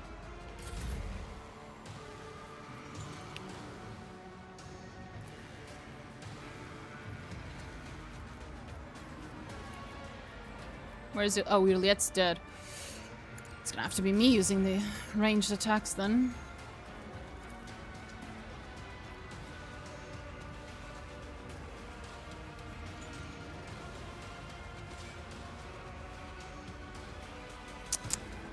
Killed all my ranged characters except for myself. That's really annoying, actually.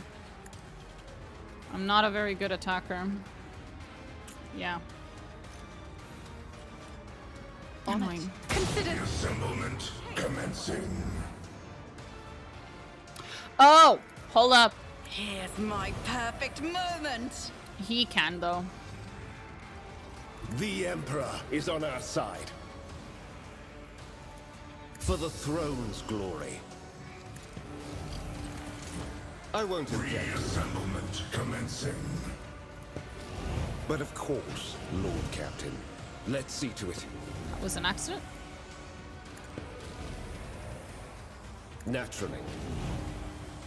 For the throne's glory. Marazhai's performance in the Rogue Trader is only able to hit for a high of 3 points of damage. Yeah. I'm not, my character is a support character, basically. She's maxed out to buff the ever-living shit out of everyone else.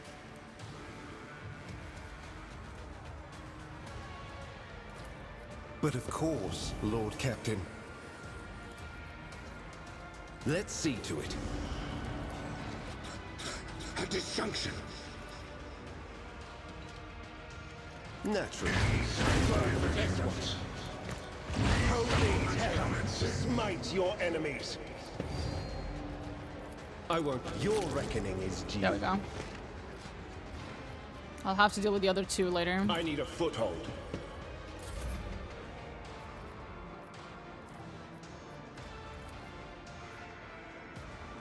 I'll see to it personally.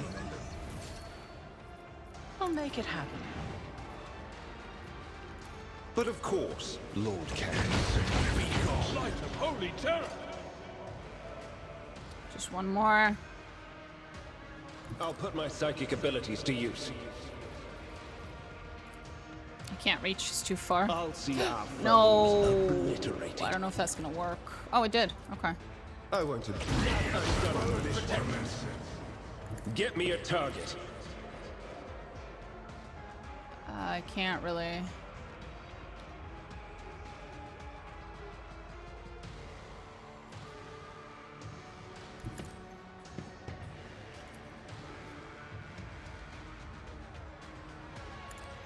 The war Yeah, I know. is raging. Okay. Follow my lead. Greet your ruination.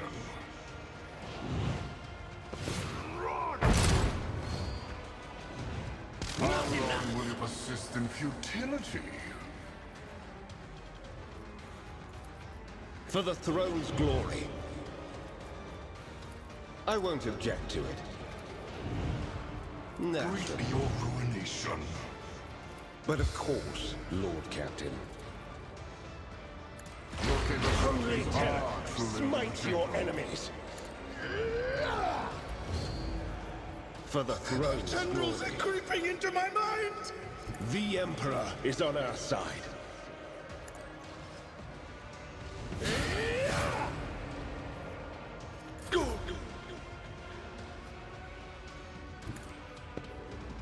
It will be done. At your beck and call. Victory is imminent. I will do my duty.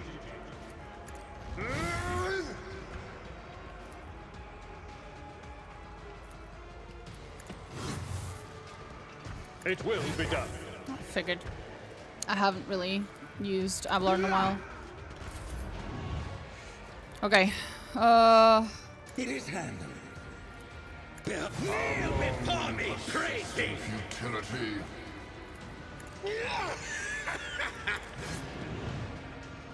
There is no point in continuing this battle. This part of my archive is past saving. I'm just wasting my time on a stubborn pest who is intent on protecting a worthless exhibit.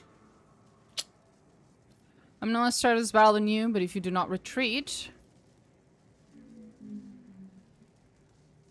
Do you mean to say you would meet defeat and wish to surrender? Defeat.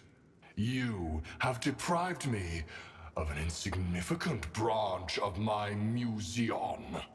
Your victory is only that you managed to keep my attention on you for too long. Uh-huh. That sounds like a whole lot of cope, honey. I have no intention of continuing. You're not breaking up with me. I'm breaking up with you. Let's use away. This part of the museum has fallen, and I see no reason to remain here. We have nothing more to discuss, and your presence here is inappropriate. I've opened a dimensional passage that will lead you out of the museum and back to your ship. Go now. Xenos speaks in a tone of wary irritation, something else, something strange and dangerous. The Xenos is just obligingly sending us home.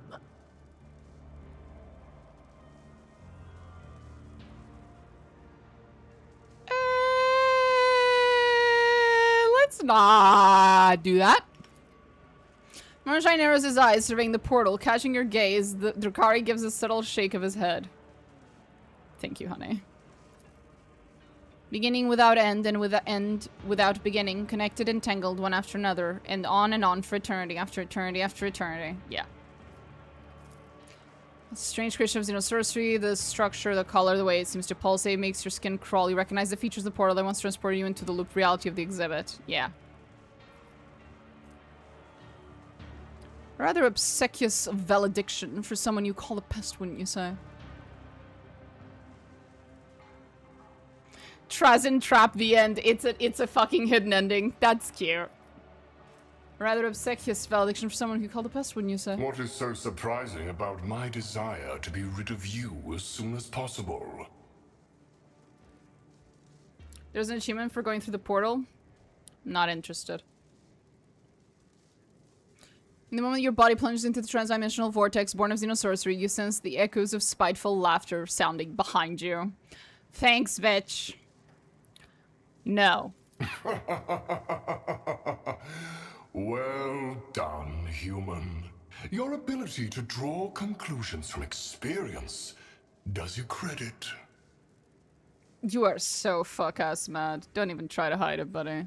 My patience has its limits. This section of the museum is doomed. There is no point wasting time trying to save it. The most valuable exhibits have already been removed.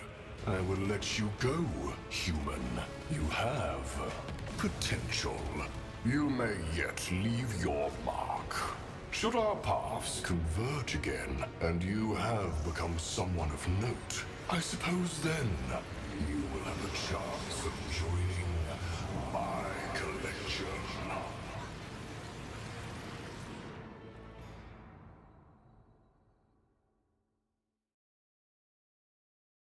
I think I pissed him off.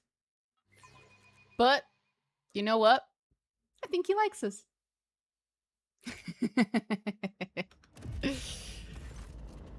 I'm just...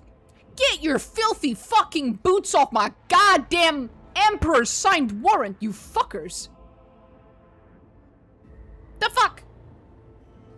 The icy cold shredding your body into hundreds of frozen particles recedes, and the green glow of Necron technology is replaced by trembling firelight. You're on the deck of your ship. Something soft, rustling and muffling your footsteps bunches beneath your feet. An expanse of thin, beautifully preserved paper covered in neat, high Gothic lettering. A great artifact of antiquity, your dynasty's warrant of trade, is spread out beneath your feet. Transit to Oregon. Honey, I had a horrible day. Especially you, Marazhai. No. Marazhai is the only person here who's allowed to even be stepping anywhere near this thing, because he did all the work. At least Eogunn's polite enough to float above the warrant. Exactly. Thank you, Eogunn. Attention all, remove yourselves from the sacred warrant of trade immediately! We are quite literally standing on the dynasty's pride and glory. Seneschal's face reveals genuine horror. Only with much blood of the Undying One's enemies shall we be cleansed of the taint of the sacrilegious trampling of the relic. Holy throne, forgive and save us, God Emperor. Sister Argenta stands frozen in prayer, her hands forming the Senate Killer. We should all be taken into custody and tried for such a crime against the sacred relic. Solmarn is completely still, not permitting any new movement to further damage the warrant. Registering a transgression of the 5th degree, the warrant of trade was returned with a serious error in its coordinates. There is disapproval in Pascal's voice, but it is unclear whether it is due to what happened to the warrant or the inaccurate calculations for teleportation. Great throne, preserve us against false steps. Oops. Don't despair, Shireen. We'll clean it all up.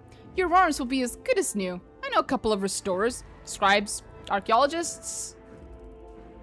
The whispers beyond the door are rolling with laughter right now. The little blighters. I must say, this piece of organic material looks better as a rug. It is quite pleasant to trample the relics of the Imperium. I must do it again if I have the chance. Marazhai utters these words with murderous seriousness. Unsavory pleasure glitters in the depth of his eyes. I love him. Glado, no, you do that outside. Okay, someone get a servitor here to clean up after the talk. The sacred symbol of which the Mon-Ki are so proud is wrought with very primitive technology. It is as if the fragility and ephemerality of your species is reflected in your culture as well. She takes a few feather-light steps, scarcely creasing the paper beneath her feet. We have restored your honor, Eitvater, and that is what matters most. The All-Father blessings is stamped upon your dynasty from on high, and you need not mourn this paper. Despite his bravado, Ulfar is still careful not to tread heavily on the warrant. It would be strange to suppose that that being would release us without a final parting blow. This is the least of the harms it could have inflicted. The dynasty is saved. Such an obscenity is a small price to pay for the fate of the von Valencius. That Xenos still found a way to have the last laugh, even after losing in battle. But I believe the God Emperor will forgive us for treading on the sacred warrant. Spain, are you alright?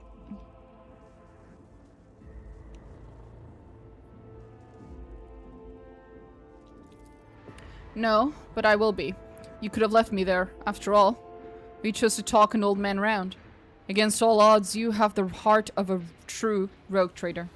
Bold, hungry, fair to a fault. I misjudged you. But now I am proud of you. You are an heir worthy of the dynasty's crown.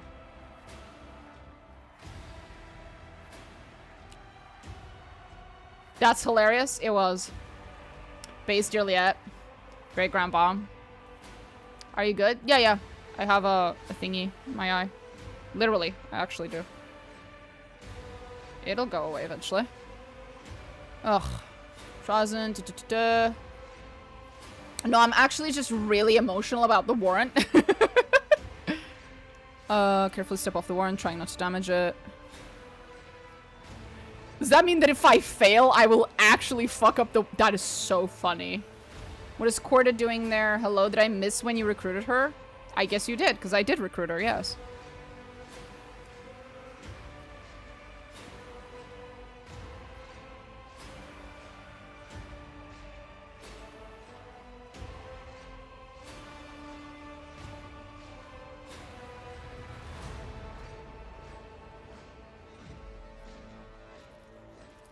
This is but a reprieve that the decrepit Xenos does not forget. He will come back for you. You've made a powerful enemy, Domina. But by our enemies is the glory of our lives measured at the end of it all.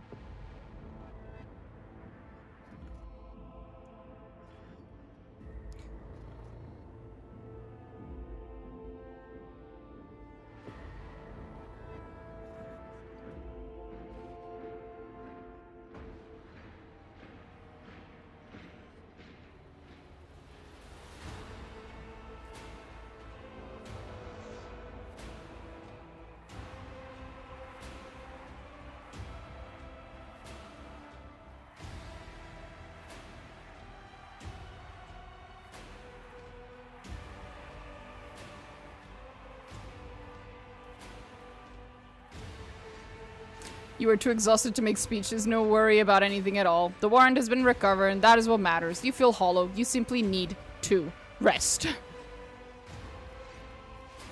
Carefully step off the warrant, trying not to damage it.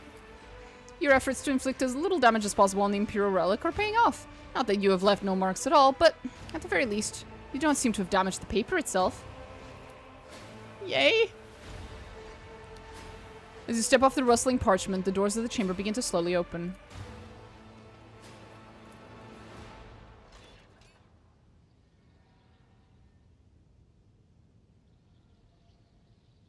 Well, that was delightful. Rise to the top, or get left in the dust. Hey, Jocasta, honey. What the fuck are you doing here?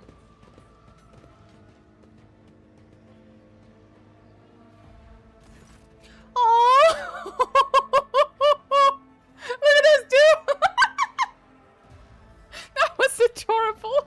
He just walked up and he's like, so, how's the weather down there?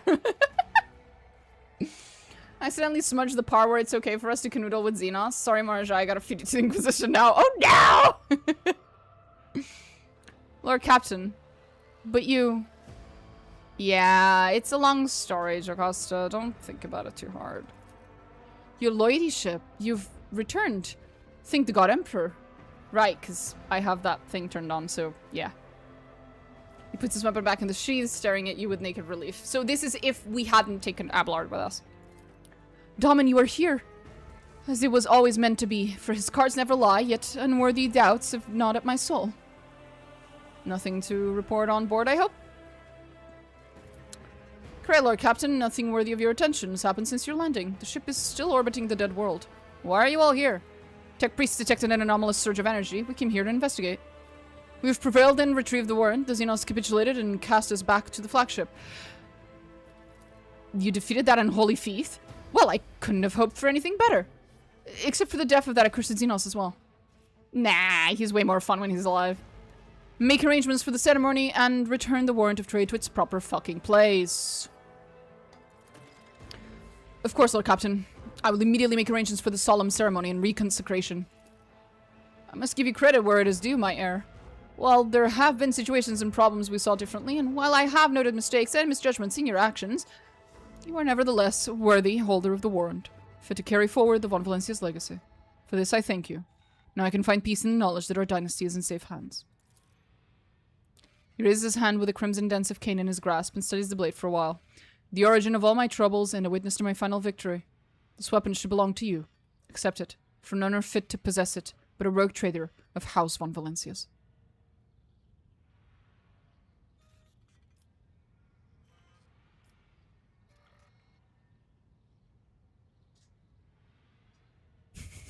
I'm gonna give you a short head start before sending assassins after you as payback for all you've done. That's hilarious.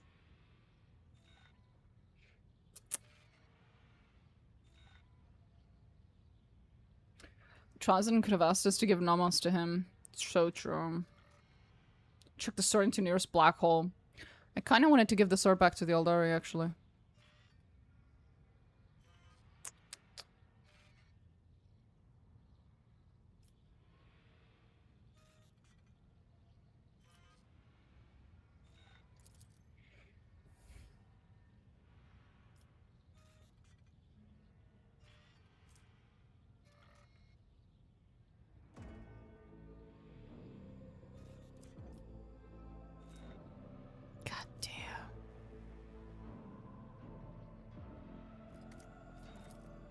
Once our ordeals in this dark sector are over and your ship returns home, I shall find a chartist willing to take on board a reanimated dead man who still dreams of the stars, and set out towards the unknown. I've spent too long gathering dust. It is time to conquer new worlds for the dynasty, and leave the protectorate to its rightful owner.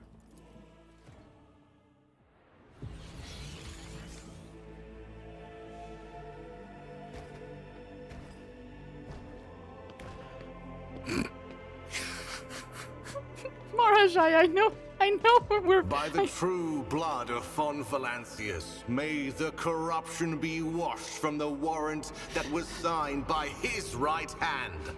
Return to its place of safekeeping. May the relic restore the right bestowed upon the dynasty. Marazhai is just... He's just a little Velcro kitten, you know? He's just a little too attached. Oh, that was beautiful. One last bug.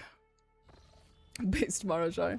Because of the bug, it seems the RT is holding onto his hand. Oh, that's adorable. To be fair, it's not so much a bug as it is a consequence of the fact that I'm, you know, playing with 7 characters instead of 6, which you're not supposed to, so it's not Alcat's fault in that particular instance. What do you crave? You. Okay. Severian, got anything new to say? Nothing. Okay, that's it for today. Hopefully tomorrow we can just end the fucking game. It's really late for me, and I'm not supposed to be making any noise, so I'm gonna go. Now, before I go, though... One sec. Shoo, shoo, shoo, kitty, come on, please.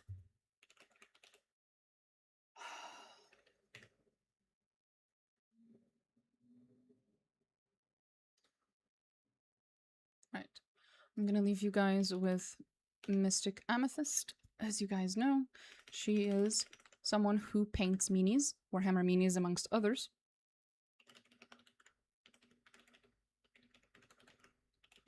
So, if you want more Warhammer content, but painting, you can stick around.